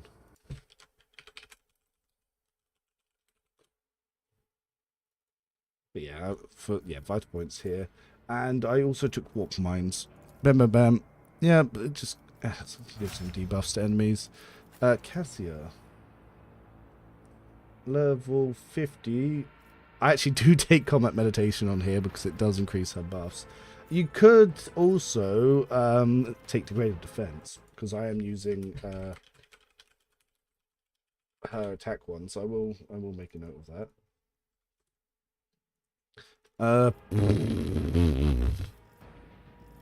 But what do I want to take? I'm just going to take the 15 willpower because I do have mostly buffing. It's not optimal, but yeah. I'm going to take decisive response because it lowers the cost of bring it down, but you really don't need it. But it's going to help for her buffing rotation, so I don't have to decide whether or not I use Mend Reality or not. Now I can just always use it. J, level 50. We take degraded defense and focus. So now her buffs will increase ballistic skill, which is what we need for Heinrix. And Heinrix level 50, well, he doesn't need anything, so he already destroys it. But what we will give him is more damage via vital points, and because he has some buffs, we can let him abuse corpus conversion. Let's see where we were. Lord Warp's just fucked skill in general. Nobody is really good enough for it. Nope, that's true. Rock Swords are already busted. Then stacking with Temperos Backpack is just absurd, yeah. A lot of people make soldier chainsaw builds out of it, and you don't really get any talents for it. Do you have any recommendations for a non-pyromancy psyker rogue trader? For example, would a soldier's AoE boost ability stack with brain burst AoE from telepathy? Yes. If we bring this over here, and we go down on the Lex tab, I have Burning Princess builds, which does use telepathy and pyromancy, but it's mostly for the passives. So this one also goes into a bit of biomancy and Firestorm and Mind Rupture, and uses the Eagle. This one is the optive version that does the same, but I've also got... where is it? So I've got the Lean of the Slayer, that's telepath and mostly pyromancy as well. But this is using Voidborn and Be Smart here. So the Smart Telepath Leader build. So this one is all telepath and so Psychic Assault and all that sort of stuff. So yeah, Sensory Deprivation. So if you want to do just a telepath officer, that's possible there. Yeah, I've updated all my assassin builds. I've even got a White Mage build now, which is a pure support overseer, which is pretty good. Commissar Officer Strategist, yep. I haven't put in Psychic Awakening Stance, it's funny because Commissar sucks. Yeah, I've got the Lord Commander Militant, which is... so if you saw my post earlier, I've made an insanely overpowered heavy gunner build. Yeah, it does crazy thing. Xavier's there. Oh yeah, the Professor X build. Yeah, it's called Xavier. Xavier. But yeah, got a few things going. Let's get that white light off me.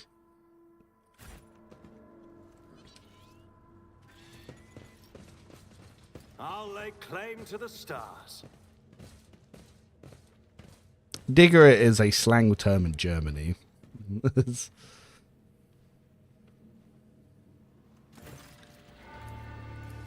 Walker von Valances, Rogue Trader, God Emperor's Anointed.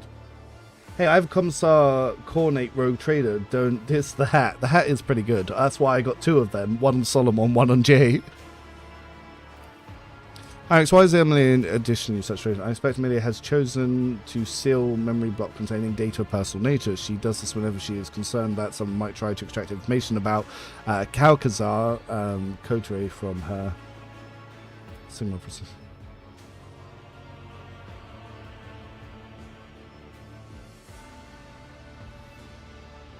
Oh shit.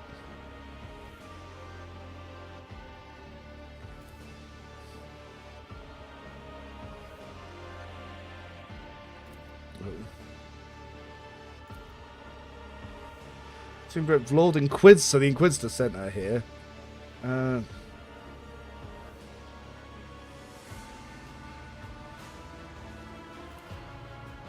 Leo Soul suggested that primitive solar faith, some of the dark inhabitants of this world, face their face to worship of the arch enemy. Shit. Chaos World.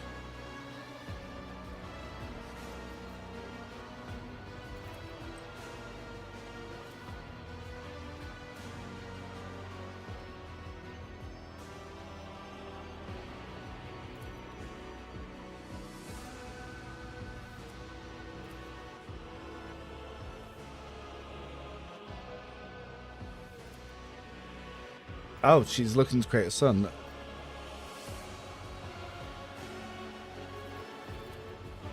All the survivors here are in this tunnel. The rest are dead or worse. They are the clutch of monsters from Kimura. Fuck.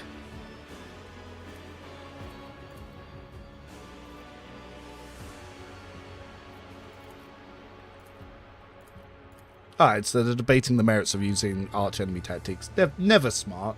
Icon class and heretical pass always dumb in 40k.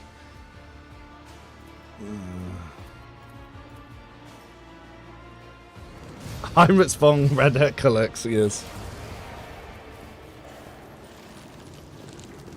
No Subjugator build. Yeah. Subjugator is actually quite good. Whilst that's playing, let me just bring that up. It's called the Great Wall of the Imperium on my thing. It's actually a really, really strong build. It's what I'm going to stream after we finish this build. I'm actually quite... Oh, this is a new cutscene. I should have really been paying attention here. Back. Anyway.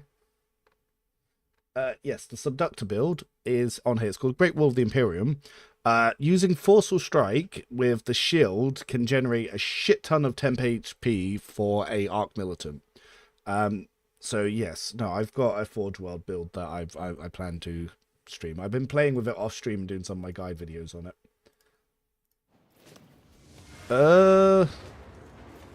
Let's go fuck him up.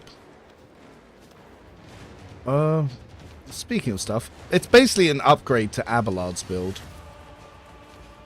Isn't this a job for the serfs? Me? If you insist, Lord Captain. Yeah. Oh, we can set a speedy boot stratagem. Go get him. I am a navigator, not a servitor. I've seen worse battles than this in my time. Big kick. It will be done. Yeah, so if you use Forceful Strike with the shield AoE, you can basically do knockback bonks like that, which does quite a bit of damage. Like, part of that knockback there was 67 on the impact.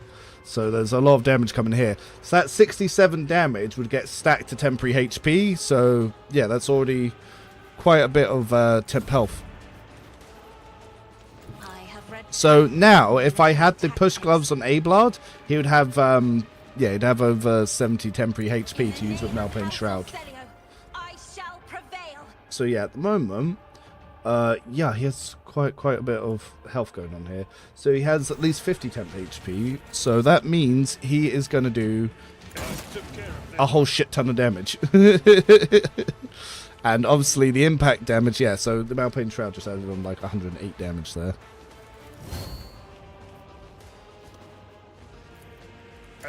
Bonk. 426 and just a regular old bonk. Follow my lead. Target well struck.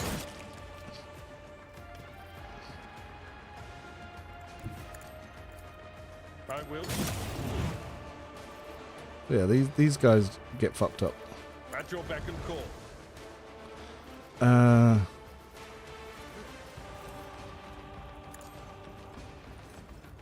Indeed. At your beck and call.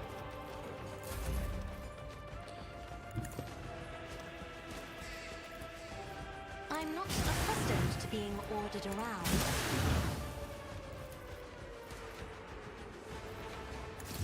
Does White Mage build take the Commander's Chrono? It can. It can. If you want to do it, do it. It makes for a fantastic buffer. They who discern the future on Raven. the battlefield. Anything else? On it. But of course, we'll do. Was it you? Or damn. What was the command again? All right. Scream. Oh wait, don't move. I just said scream. Don't scream at the Raven.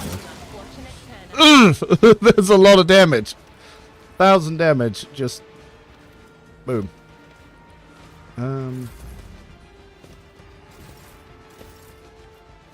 Heinrix. Everyone's dead. The whole battlefield is dead. Didn't realise.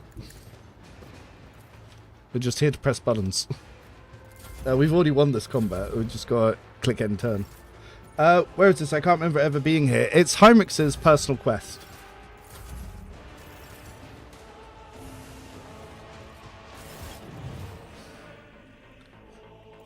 Amelia Lichtenhart. In the name of the Inquisition, you are hereby removed from your post and expelled from the Holy Order. What would you advise me? The spell has been compromised. I attempt to assess the degree of corruption initially based on weak judgment, vulnerable to doubt. And I would get rid of the planet's population. Yeah,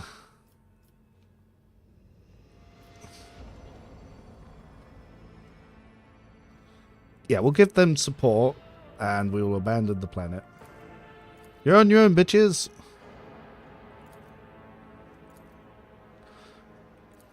Oh, she's revealing Cazador's heresy.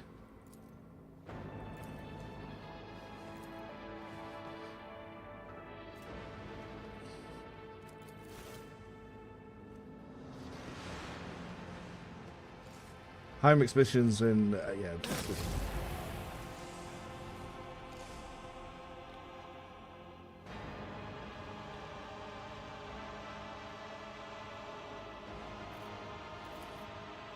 Hardly resource was lost long ago. We are finished here. Cool. Any good goodies? Damn, they gave everyone malls, didn't they? Victory awaits. Some shit.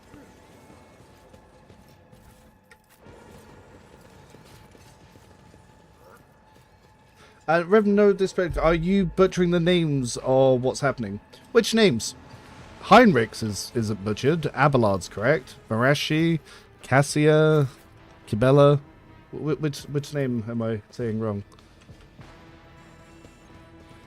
Or are you saying that German doesn't sound right in the English tongue? So I'm not stupid as to fall for lies about some god emperor. Woo! Oh.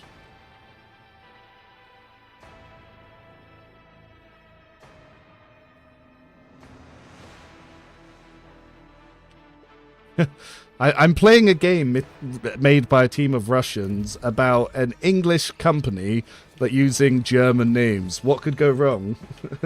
Liechtenstein, or whatever it was. Marashi.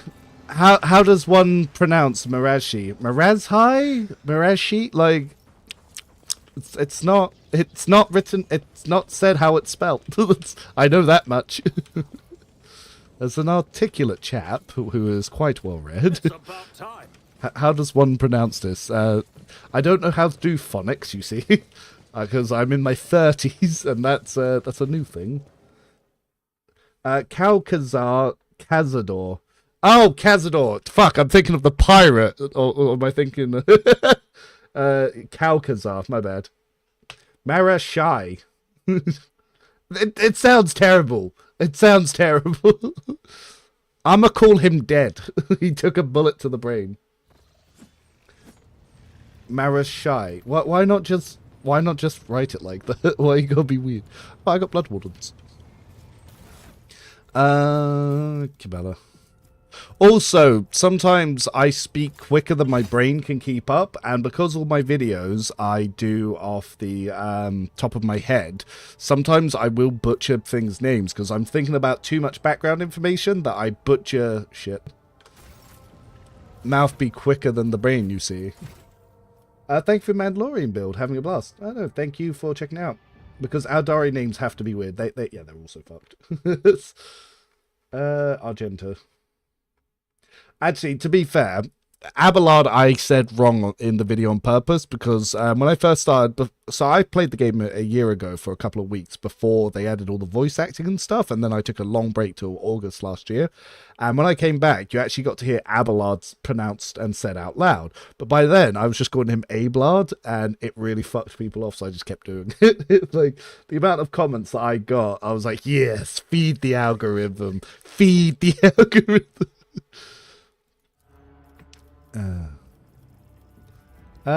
Deadly aim. Yep, that will give us some extra damage. One would think. And enough bullets for everyone. Oh, Jesus. Have I really not taken that damage boost already? Cabela. I wish I could just input my build spreadsheet into the game and then it just highlight what I normally go with, and then I can make the decision as I do it. So this is the awkward level where I put you could take Promises of Blood, which gives you extra AP, which is kind of nice, which is once per turn. But I've also put you can take Bloody Requiem, and the reason for this, Blade Dancer's kills an enemy will increase their resolve by 1 until the end of combat, which actually directly boosts your Voidborn's Pride, so it's actually a very good talent to take late game. You could even switch her mask back to Face of the Sovereign, so you get 2 resolve on kill, and you can really stack that up. If you also use the Vial of Fausto, yeah, she's just basically has 20 resolve. It's really good on her. Pasqal. Oh, yeah, the actual voice actor of Pasqal commented on my Pasqal video. That was quite excited by that. I was like, ooh.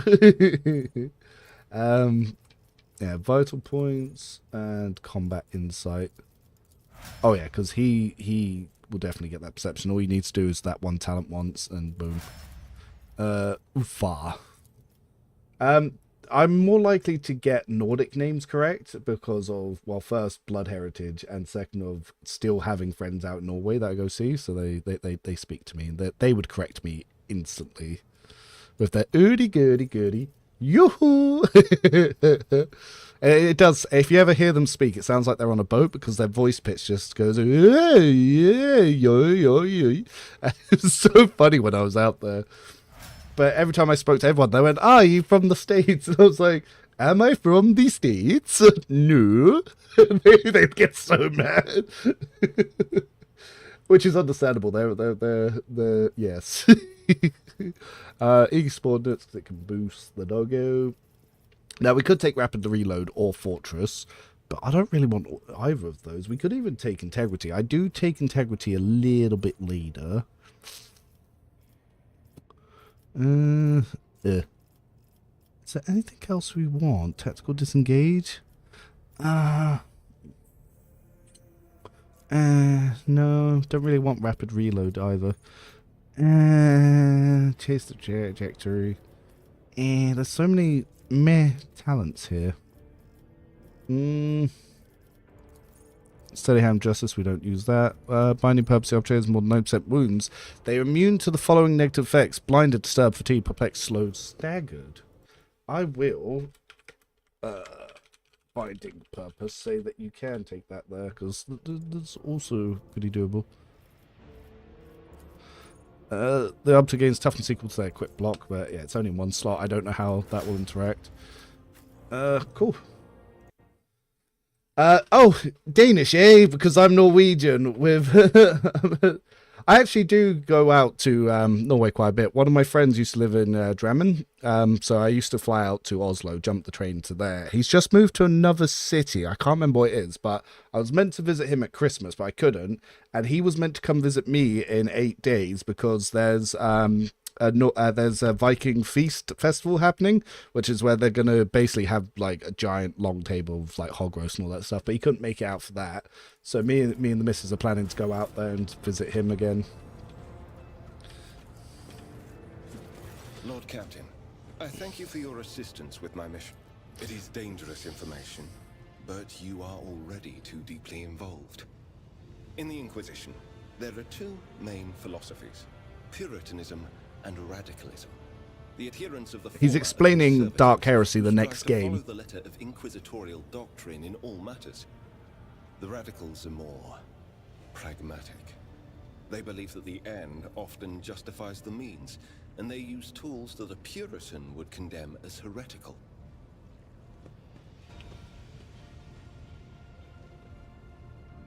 Yo, it's funny because I've heard about your temperatures in Norway right now, and it is not that hot. You're worried about heat stroke. Emelina used the powers of chaos to gain the upper hand against Xenos. I will remain part of your retinue. That will not change. I will continue to accompany you until I receive orders to the contrary from the Lord Inquisitor, if ever. Who knows? Perhaps one day my journey will end like Emelina's. But that... Dang. Okay, so... Yes, we can do Cassia's quest on the way there. Let's see, is there anything worth doing in here? No. There are many rumors we could do, but... Long story short, average summer temperature in Norway is 20 degrees. Current temperature is 30 in the shade where I live. Yeah, we're dealing with such things. Americans, it's funny as well, because Americans laugh at us for having the temperatures that we have over here. People forget houses in Norway and England, especially Norway, are designed to trap heat. So it sucks in summer. And people don't often have AC, because why would you have AC for like 1 month a year? Yeah. Oh, that's the point. I didn't trade over this stuff. Yeah, so the Americans don't get our plight. Okay. Venomous Slicer. Oh, Triumph of Faith. This sword ignores deflection. That's a pretty good fucking sword. I might save that for the shard for damage showcases.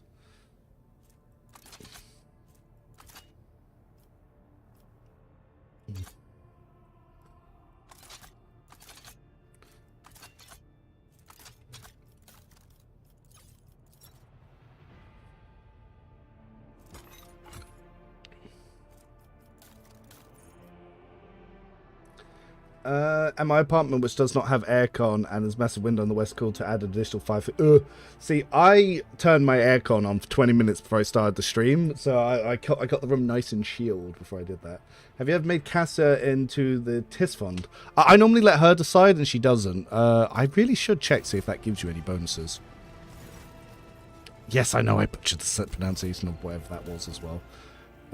Ghost Helm could be useful. Annihilating... So, by the way, this gun, if you use a Field of Fire Astra Militarum Commander, you can build up the rate of fire of this, and this becomes Ulfar's strongest gun by fucking far, because you can do a full 15-round burst, and it just gives him 150% extra damage, and it costs 1 AP. And then you can just keep doing that. Yeah, I need to... That's like a build requirement, though, to have certain things. So, yeah, let's trade in everything we can for now. So we can get Commander's Chrono finally, which we can then give to Jay, so she can use Double Bring It Down.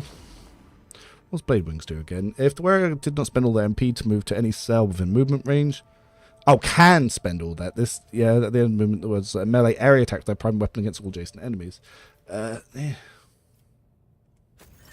Alright, so, Jay. So we don't really need this one, but yeah, let's give her the Commander's Chrono. Bam. I really want to replace her trinket, but I don't know with what.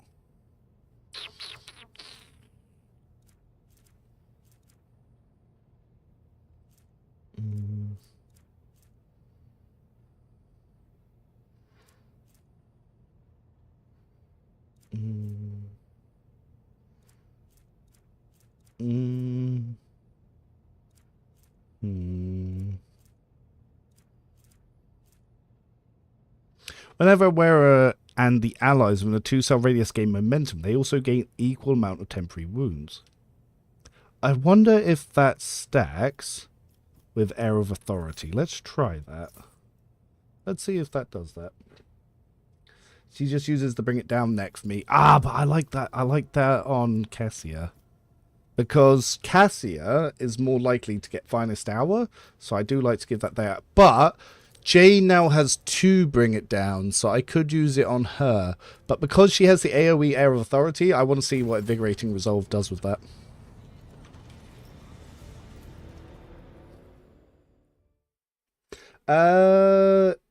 You know it's bad when packing boxes is too much due to the heat. Oh yeah, that must suck.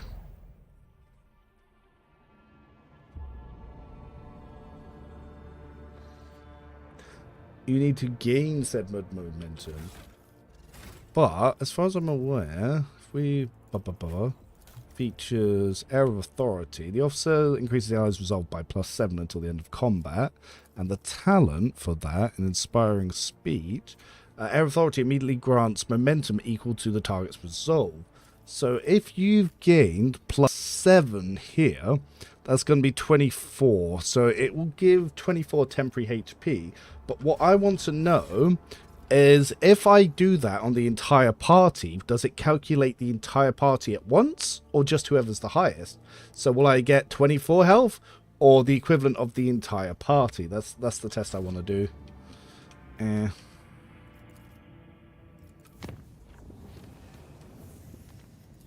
Let's force a red line encounter and we can quickly see.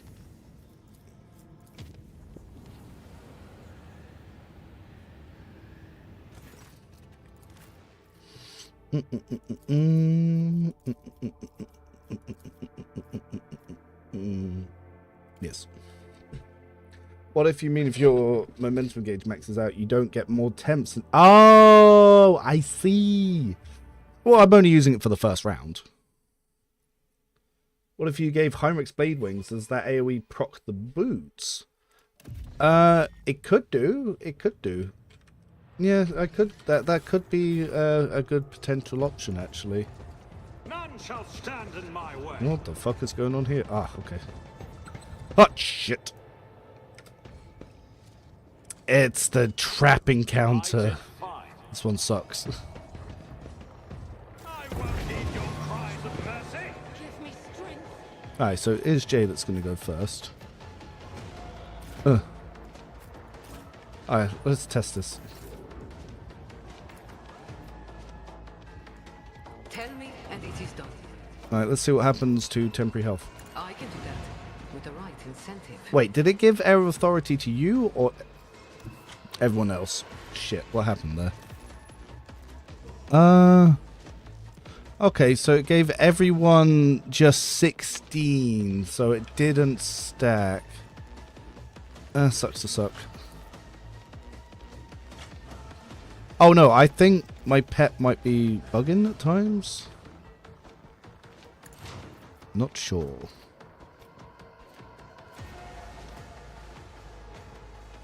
Commands are more pleasant to give than to follow. My, it's time for them to run, my sweet.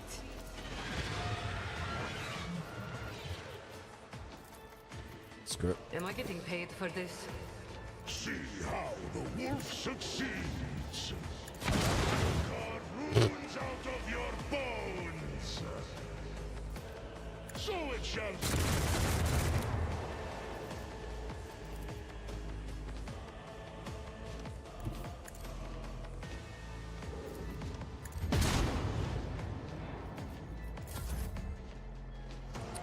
Oh, I moved the pets. That's why only one guy got to go. Whoops. I did that wrong.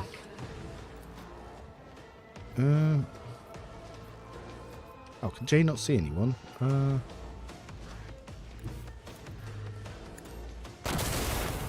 Except.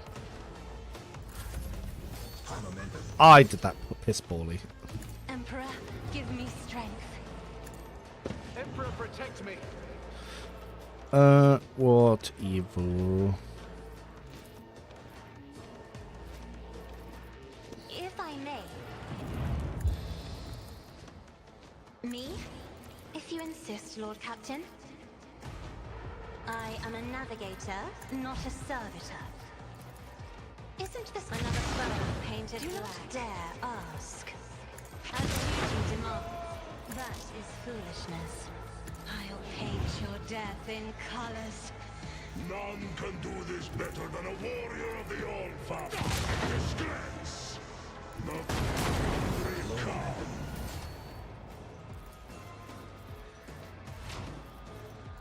Corpse play! Out of your bones! Ah, Ulfar can't charge that guy because of the movement. So shall it Oh, he actually can't get through that. He's too fat. our foes re-go. In disgrace! So I will cut out your bones with such talent. Disgrace! Oh, I didn't see you back there. See how the wolf succeeds? How do you get the Voidsman armor? You get it by killing the guy on footfall. He gives you like 7 of them. Run out of MP, so we will entrench. Who can move? Argenta. You can. As the Emperor commands, I act. Faith without deeds is worthless. Rejoice in battle!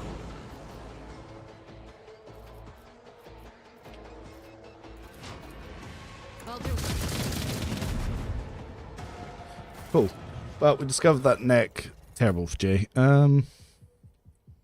We start again. We can give her plus 20 tech use. Yeah. And logic. That'll be useful for some checks later. Yeah, why not? Yeah, because if we're not using Pasqal, might as well. Old bug, most of your enemies being called Fiend of Evo 6.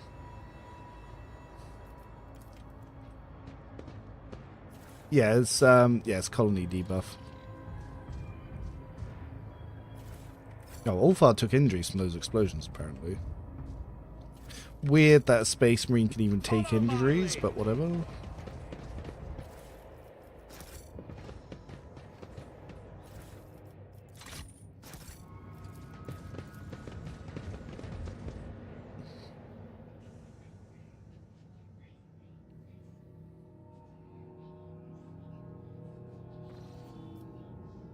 Oh, right. We were also thinking about the next slot, but that would mean...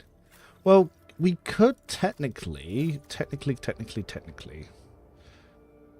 We could give the Daemon tool to Cassia and then give the Medal of Alacrity to Jay, because if she can double bring it down, there's no reason for her not to have it now.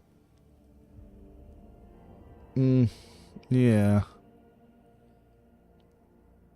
And then I can make her a little bit more attack oriented. I blind? Where Daemon tool? I big blind that. Yeah, so Medal of Alacrity, where you go? Yeah, why not? At Heinrix, we were thinking about Blade Wings. Ah, but I like Hand of Offense and Warp Sword Brooch more. So, yeah, maybe not. I could give it to Abelard, and we could use it before we use his movement ability. Rev, did you grab the Paradox item? Yep, and I failed it on Walker. I gave him every buff under the sun. He had a 1 in 2 chance of succeeding, and he failed.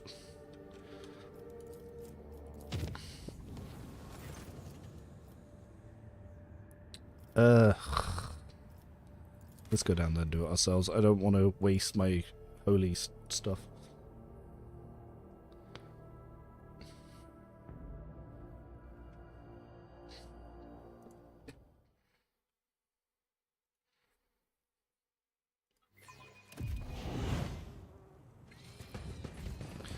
Oh, Nurgles. Ugh. Alright, bam. Bam. Don't get too cocky. You've got a problem, I've got a prize. Tell me, and it is done. Wolves reign!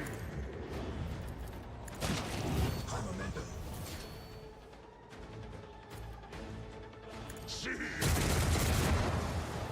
So it shall be!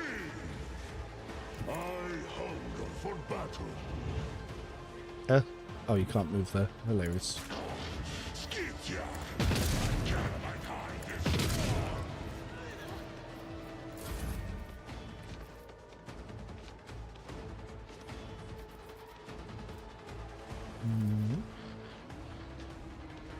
All too easy. No goals. Right. Well, we've got this chap here.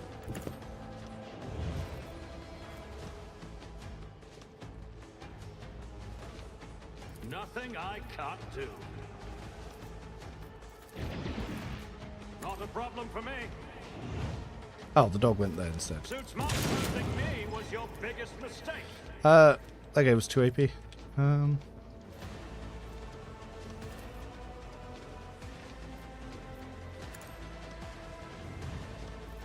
Get him. Already done.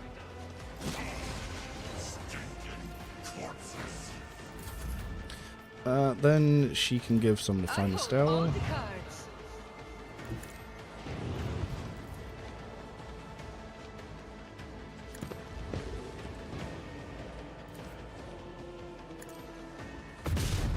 We miss at 95%. Then this should allow us to keep moving and attacking. Oh, let's refund that attack. Well, wait. No, we don't need to. That one finds out. Opposing me was your biggest mistake. Forge ahead. So I actually think that double shot is bugged because it doesn't seem to be double shooting. Suits my unit. Stand and charge. But I have reported that to the devs. Oh, how did I not see you? Not a watch and learn. Damn it. Suffering from success.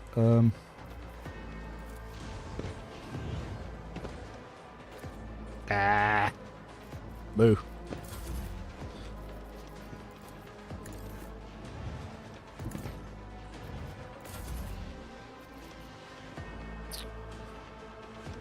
Alright, Jay's gonna have a lot of movement here.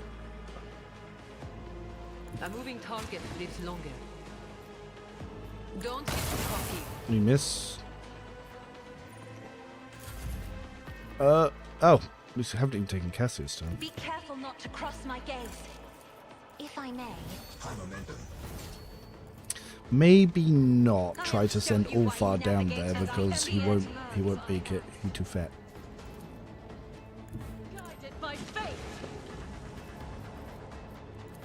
I'll keep striking Oh. the prayer. Just died.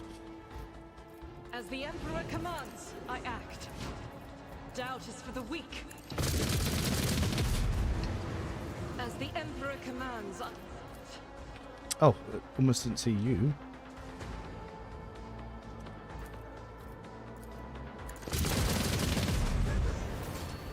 Faith without deeds is worthless. And oh, so no, that's Jay.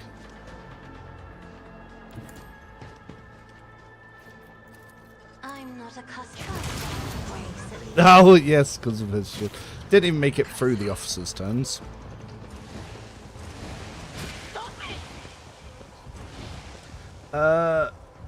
Even smellier peasants. Yeah. That's unpaid.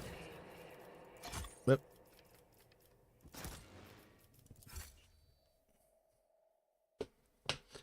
Paradox check actually scales with your stats, so buffing actually makes it harder if the buffs are strong enough. Ow. Ow. Right, foot 4.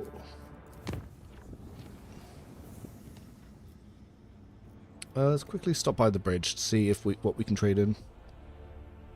So we did get 2 warp encounters worth of shit. And the Stinky Boys were perfect for that because that gives Mechanicus creations.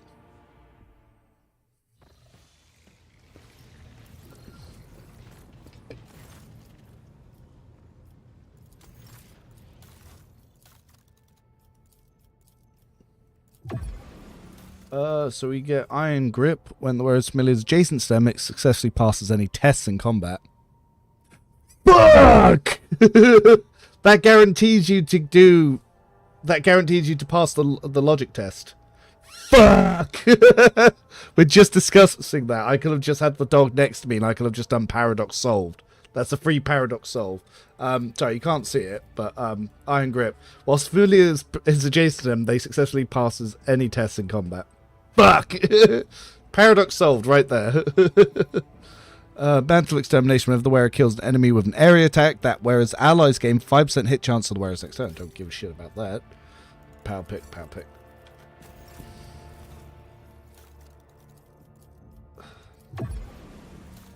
Fuck.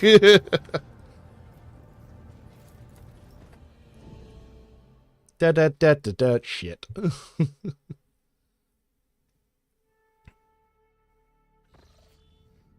Now let's go see the Inquisitor. Oh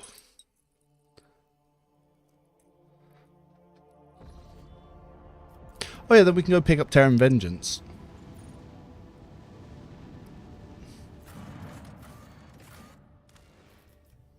Heinrix, you may come with me. We'll bring Ulfar because I know he doesn't like him. Dog is obviously the answer. Yeah. But that means that you can use those gloves to make any of your overseers automatically pass paradox solved. I could give it to like every member of the party and just move it around one by one if I really wanted to abuse that. Especially Idira, because that means that you can just freely use the Raven as a combat.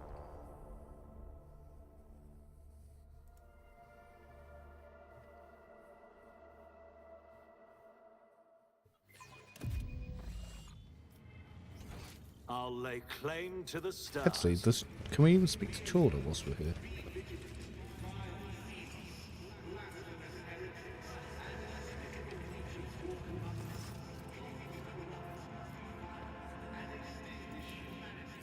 Whatever.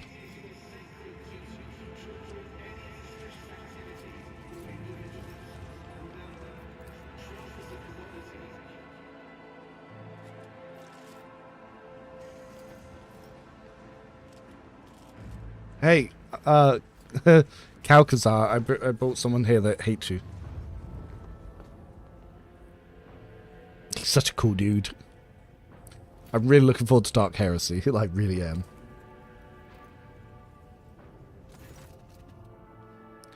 Xavier Calcazar. Should just call him Xavier.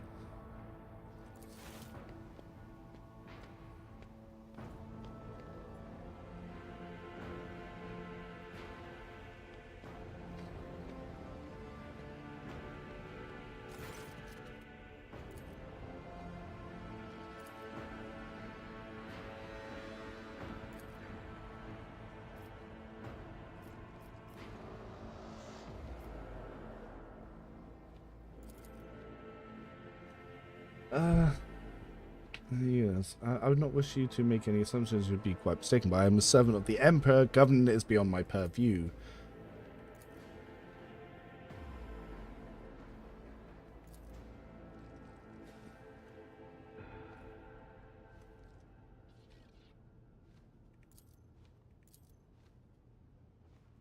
Smiting Spear of the Imperium. Yes.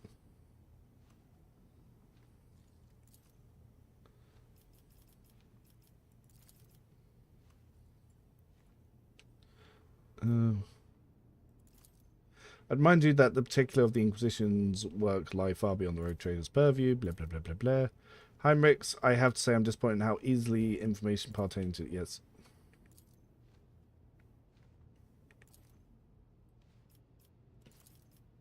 The Cult of the Final Dawn and the Drakari Raiders are vying with each other for the blah blah blah blah blah.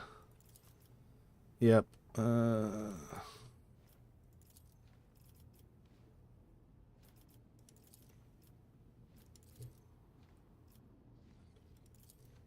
Indeed, you petitioned our aid in fighting Xenos. We spilt much alien blood, but the wind of battle carried me far, and I have lost contact with my pack. Do you know where I can seek my brothers, the baleful How?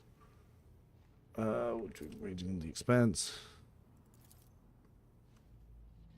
They embarked on expeditions whose objectives are unknown to me. There has been no word of them since.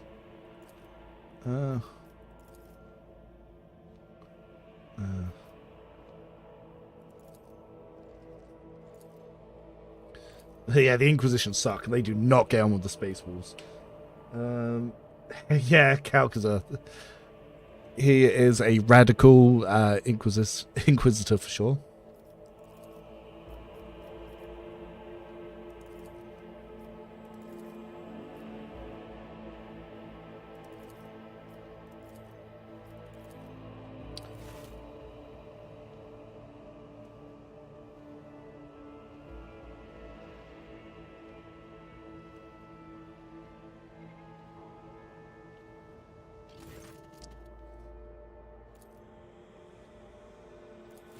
Yeah, valet or assassin? Take your bets.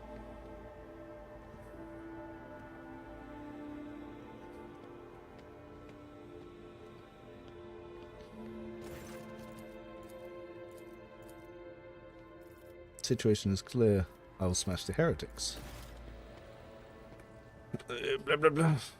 Skip. Hold a war cancel. Yeah, let's go fuck them up. I won't tolerate weakness.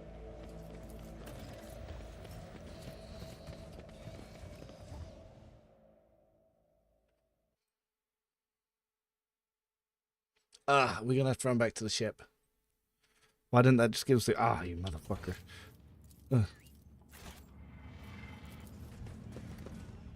Shape. That's a point. Thank you. Thank you. I think Cassia, I threw out one of her grenades, so I need to put her armor grenade back on her. Anyone else need one? We all good? We good? We good? Yep. Used the stim on you, didn't I? Yeah, your feeties, Bigaloo. Actually, is there anything to give you whilst I'm here? Oh, we had a day of sleep. Yeah, nothing.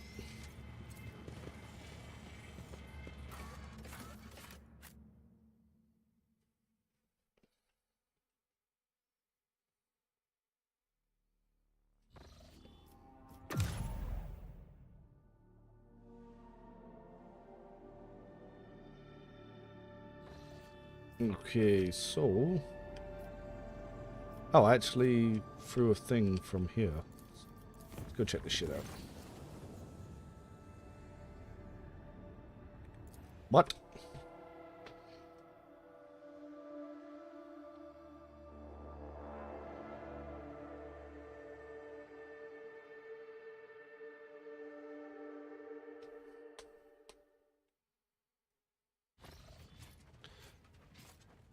Uh-oh. Oh no. Lord Captain, the decks of the Void ship are bound with swirls of dirty colours. Some of your crew spreading loose gossip about you allegedly collecting people's hearts like victory trophies, and that your collection boosts more than one exhibit. Please dispel my doubts. Do our feelings for each other count for nothing? Hear, hear, Shireen. Even the deathless rider can't charge ahead on two mounts at the same time. The most passionate woman won't tolerate rivals forever. Derman Walker, one cannot share their soul with many. A choice must be made. Can't we all come to agreement? Your proposal is outrageous. Cassia's face turns red. If it was your intention to insult Lord Captain, you have nearly succeeded. As far as I'm concerned, there is no reason for me to kick up a fuss about it, but who would agree to share a rogue trader with a lover as dazzling as I? Do not insult yourself with such words, Derman Walker. Balls! As someone who has been polyamorous, this is something that happens from time to time. Alright, fish wife, Cajun wife, or goth wife?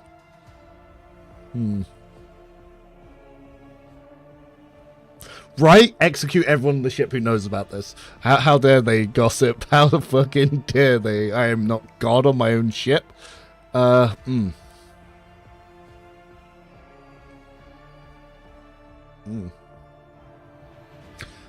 The goth wife is more likely to kill me. Unpick her. You and I don't walk and no one else. In that case... Why can't I wife Idira? Because she's not long for this world, unfortunately. Where's my coffee, wench? Maeve, please. I need wine. Thank you.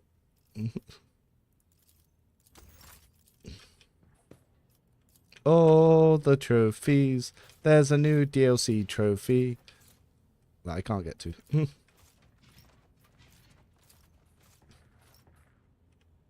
Sad Cassia, so sad. Ow, but yeah, you can't breed with a fish. Not really. It's not smart. Especially when the goth one might kills me.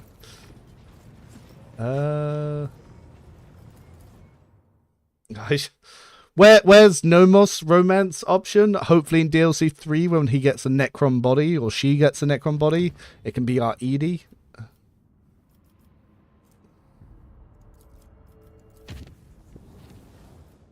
Ah!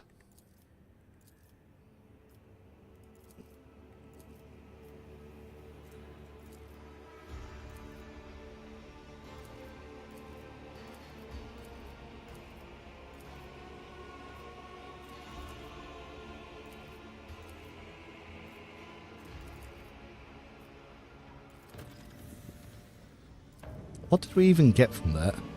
EXP. I'm not going all the way back from here. Let's just... We can go that way afterwards. Revan is robosexual. No, but when I'm away for too long, my partner is. Scan the room after saying that.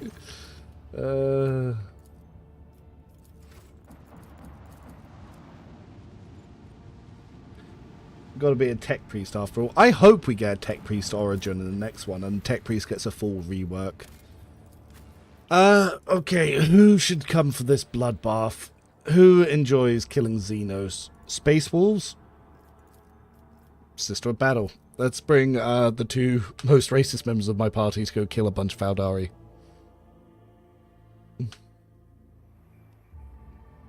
I don't like the Space Elves. I never have. I used to play in 3rd edition.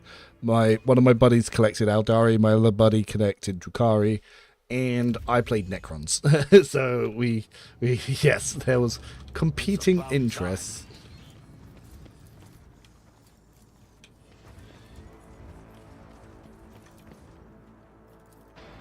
Centuries of service and practice. One and it's done. Elite Marksman, plus 15 ballistic skill.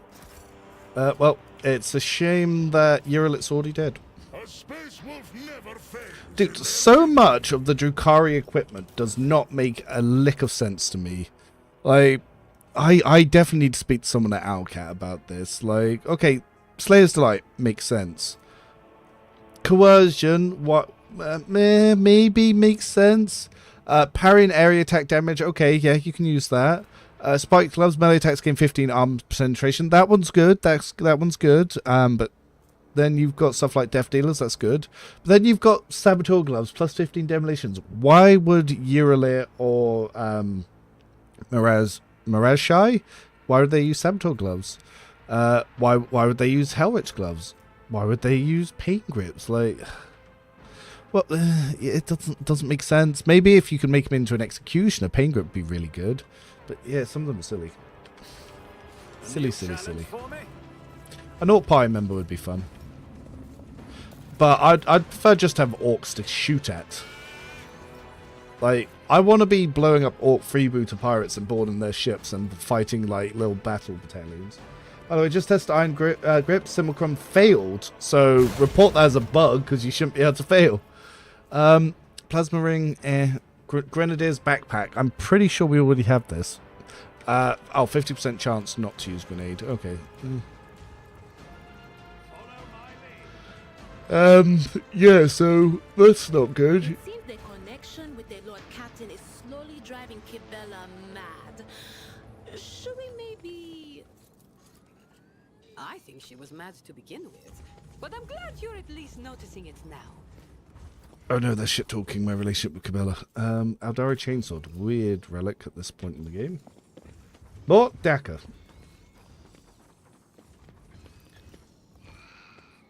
Oh no, I didn't even try it.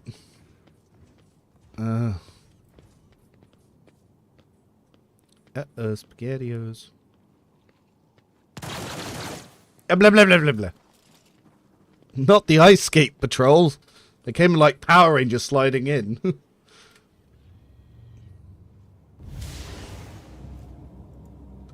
What's happening?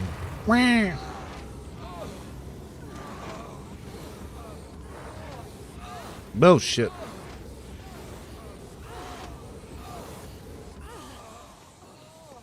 All my friends are dead. All my friends are dead. Oh, that was a squelchy sound that just blew into my ear. You spared Great Regional. Yep.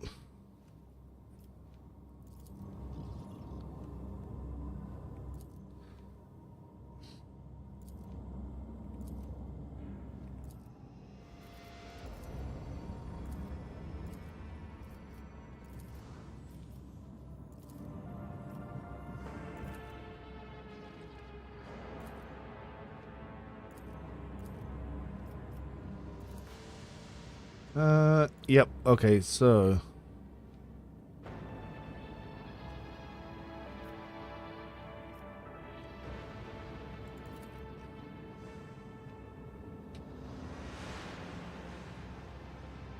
All heresy must be eradicated. Whoops! All heresy must be eradicated, but we are pure heresy. Love it when the red shirts spontaneously combust, yes.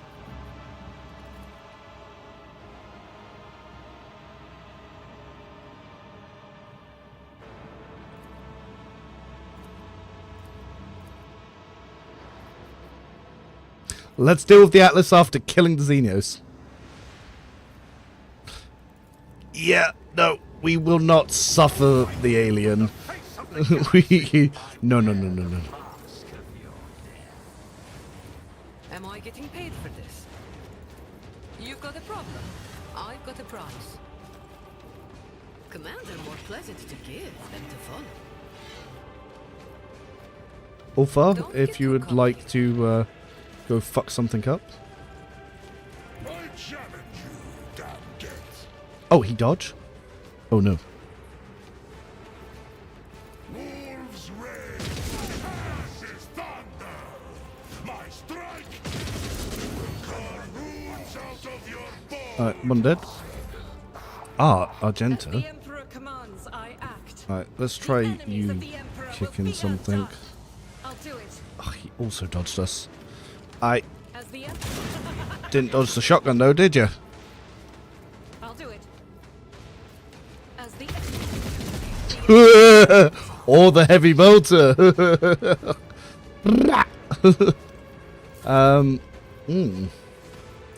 Well, Argenta, seeing as you did so well. faith without deeds is worthless. Doubt is for the weak. As the Emperor.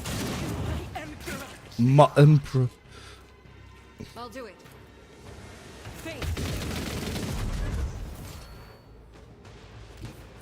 Cast your eye there. Just a jest. Doubt is for the weak. For his judgment. Right, that will be enough there. Jay.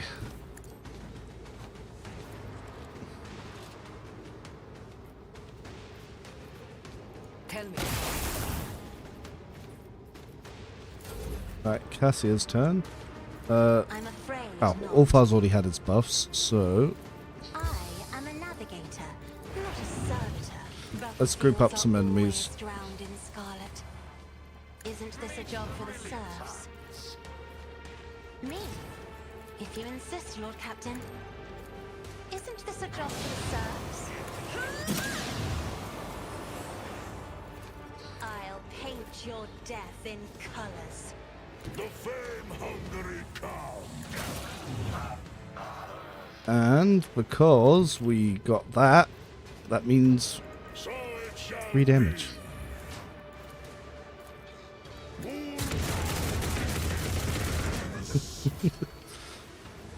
Fenris shoulder. What he said. See how the wolf sits. I will carve roots out of your bones. Yes, I know goons, only statistical losses. Is it possible to perform the ritual to cleanse the Atlas without the Xenos' help? Are you really capable of this? Okay.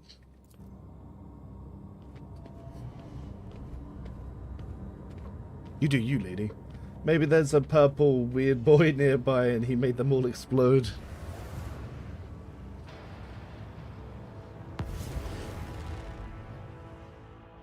Oh. The flashes of scarlet and poisonous black are gone. Now there is only azure summer sky. The Xeno spirits are at rest. As for my ancestors, it is odd to feel their warmth in my chest. They no longer intrude upon my thoughts and no longer hide in the shadows like ghosts. And yet they answer my call as soon as I close my eyes and reach out to their wisdom. Forgive me, this journey has taken heavy toll on me. Let's continue our conversation aboard the ship. Cool. Get fucked, alien. So Neurodisruptor is 100% armor pen Aldari weapon for single shot. That's very interesting. No one can use it. Bye bye. More stuff to sell. Storm players, yep. Collect all their shit. I'll lay claim to the stars. My pleasure. Oh, buried item. So, we got Open Soul Pennant. First use of Navigate Power in combat costs 1 AP less. Oh, of each Navigator power. Interesting. I don't remember that. Oh, well, that can go straight on Cassia then.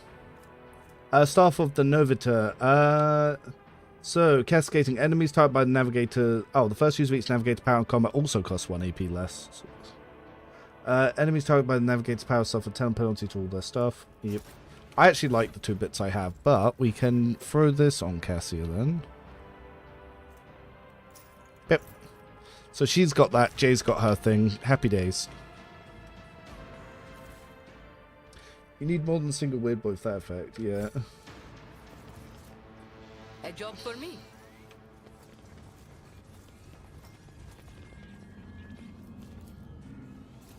Oh, I won't something we missed on the table. weakness.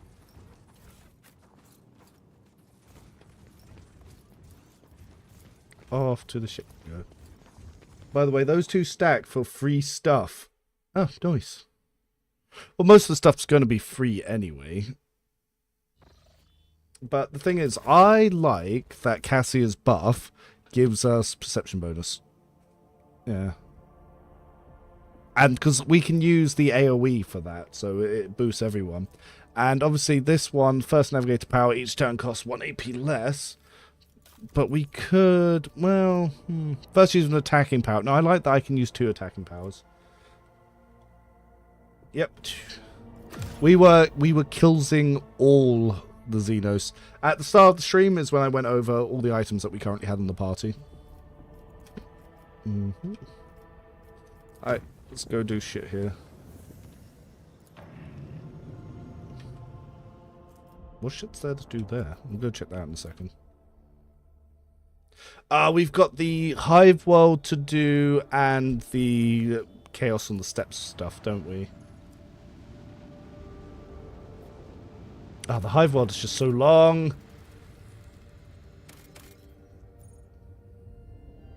Well, Prometheus.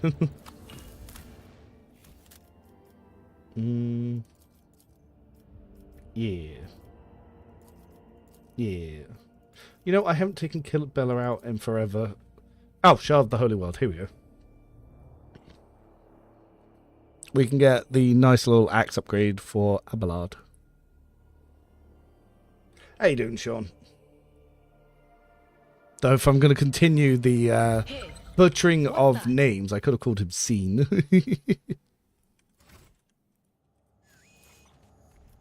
The Vizier. Would he be proud? It's about Am time. I? Would you look at that? Excellence matters. I did fine.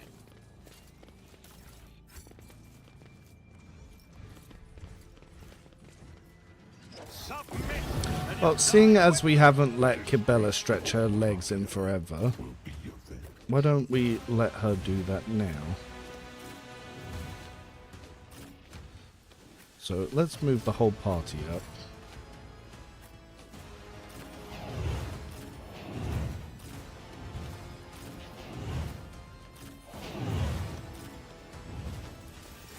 So, Jay, if you don't mind, where is your little thing? Am I getting Buff. paid for this? Buff. You've got a problem? I've got a price. Buff. I can do that with the right incentive. Don't Idira. get too cocky. Buff. But of course. Buff. Yep. Reality Quake.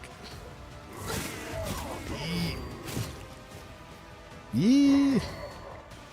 Well, that went horribly wrong. Anything Buff. else? Buff. What? Was that you? Buff. Or Opposite of buff.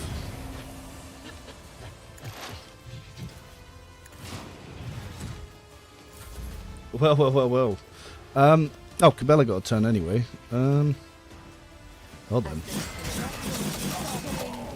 I'm glad that targeted them, not us. I accidentally clicked Blade Dance. Death comes in silence. Actually did not mean to click Blade Dance. That was a big old whoopsie a daisies. Alright, let's see what kind of damage we can kick off here. This was a really big whoopsie daisy. The undying Abelard is his will. Come, the other side waits. Oh!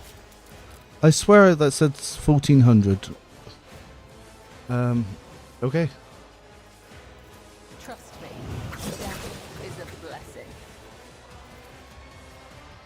The shadows will see it done. Trust me, I am your blade and shield.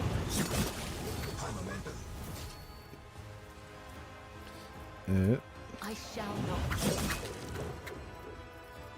As the tenets demand. The chaplain brings me no pleasure. I bring mercy and retribution. There is only death, yours or mine. As honor ordains. Trust me. The other side awaits. A dance of blades and shadows. Can't see anyone else. But we can jump up here. I shall not fail. Brings me no pleasure. Right, let's send her back. Ordains. So Reverend, you remember the bug where movement by placing your arbiters inside enemy zones? I learned on the planet that you can stack that for even more movement ad infinitum. Nice. Man, Space Marines would be jealous of Kibbs given how fast she demolished that Hellbrute. Oh yeah.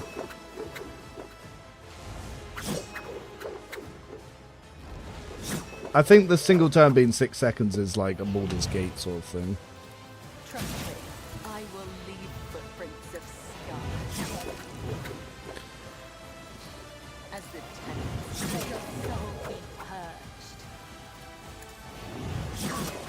The other side awaits. Bleeding deals 1,000 damage to the Chaos Marine. Woo! That's just the point. Let's have a look at what her stats look like right now. So 982 Medicaid. Pretty nice.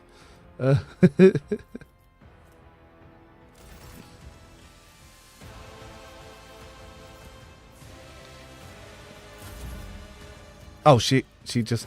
I hold all the cards.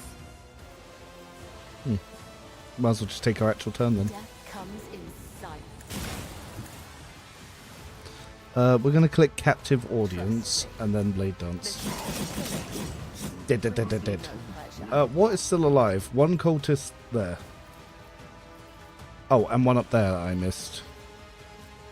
I shall not fail. I bring mercy and retribution.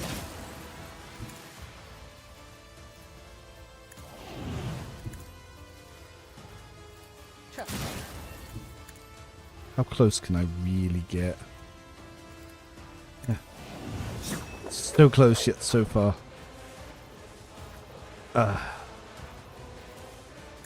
Don't really want to waste As honor ordains. yeah anymore.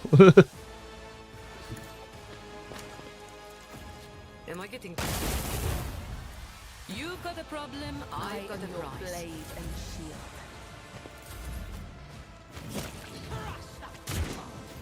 Oh, Cassie's actual turn. Oh, Cabela, sorry. Trust come.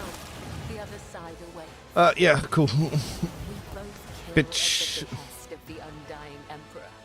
Why are you so desperate to deny our similarities, Amic Solomon? Because I do not carry out executions. So, Terran Vengeance and Boots of Decay. Each time the wearer uses a major psychic power, all enemies in their line of sight lose 30% of their deflection until the start of the wearer's next turn. That's going on Idira. There we go. Something to replace the boots that she's not really using. And that's one way to cripple the final boss. Oh, inertia boots are here. What boots? I forgot to give Cabela the inertia boots. I thought her movement wasn't increasing. Where are Boots of Decay? There we go. Bam. Those decay boots are so weird. Stronk.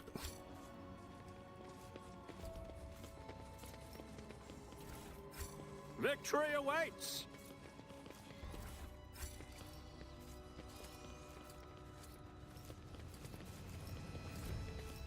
The Whispers Ooh. told me a secret. I rise to the occasion. Let's make a deal.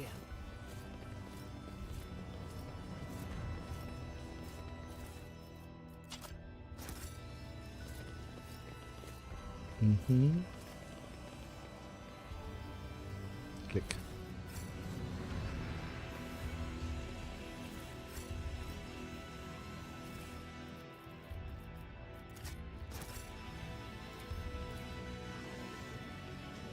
One and it's done.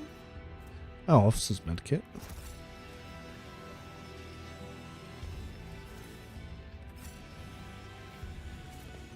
A new challenge for me?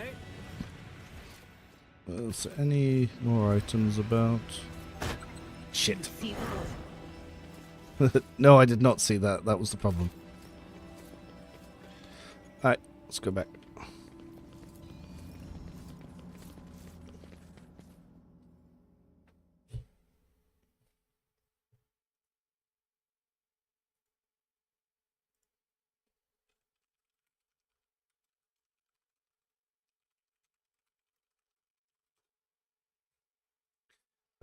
So let's quickly give that to Abelard before I forget. So the Coffin Maker Sledge is fun. Terran Vengeance is going to give him quite a bit of extra damage. Or I could even just let him have the Heavy Maul. Like, whichever you really want. That's completely up to you.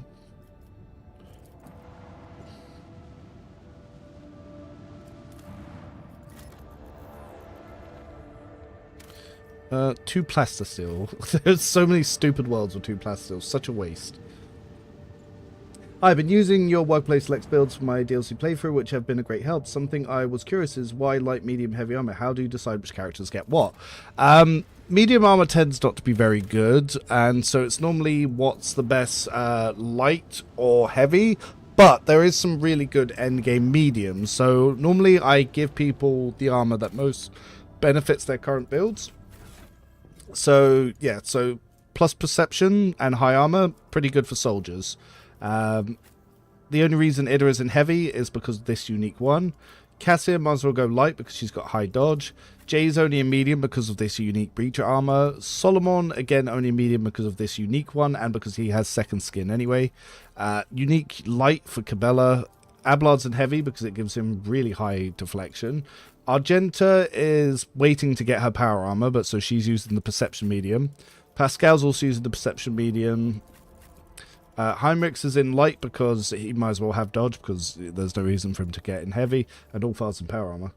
And what I'm sad about is there are so few power armors. There is a power armor patch planned. But if it comes before 1.5 or with 1.5, we don't know.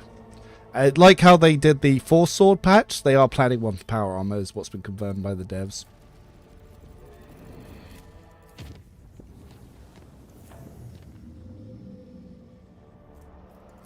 let's find out what's going on up here.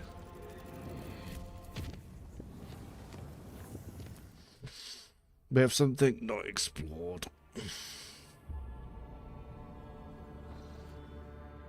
Oh, I remember. Yes, this is the ice world. Yeah, so we need to go do here, kill the Drukhari void ships.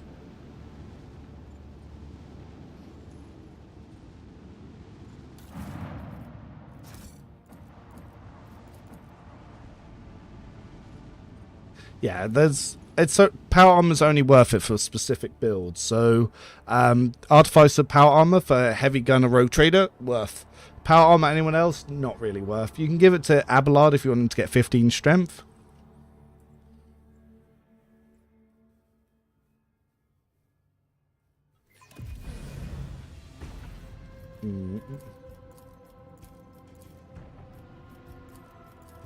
Yeah, pretty poopy.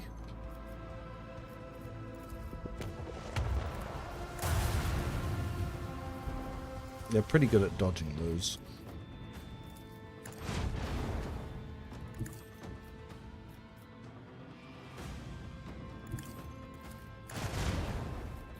Fighters, however, not so good at dodging.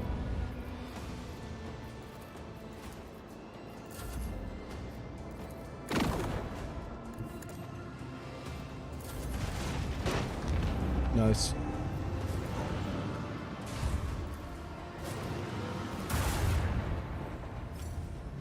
Look at the heartless go.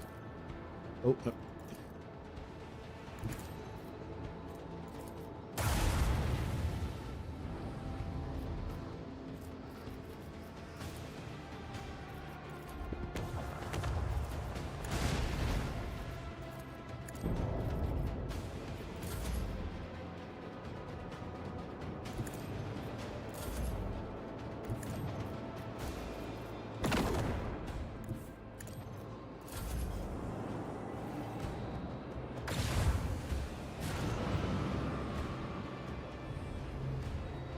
Ooh, melter torpedoes hit us.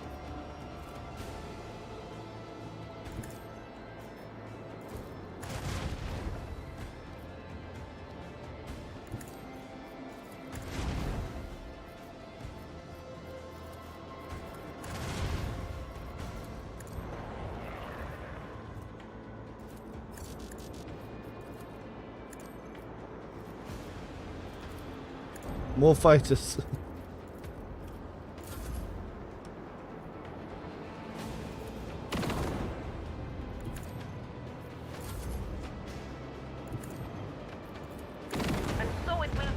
Anyone who stands in our way.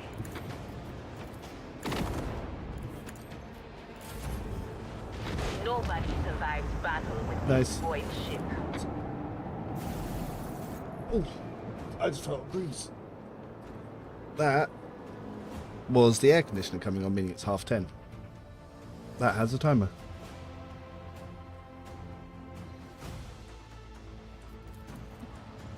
So we need to do the frozen ice world. Dispatch rescues. Yep. Start the thing. Yep. Alright, we will do that. 1 second for Sentinel's Pride. I'm going to end the stream there because it's 10:30. I have to do kids' school run. So we can do the level ups then. There are 3 power arms all for 1 for Urulon, 2 for Argenta from the Druzins, and 1 for Pasqal, but yeah, the Pasqal one's ease. But as always, thank you everyone for stopping by. It means a lot. Yeah, I'll catch you all probably tomorrow. Okay, bye.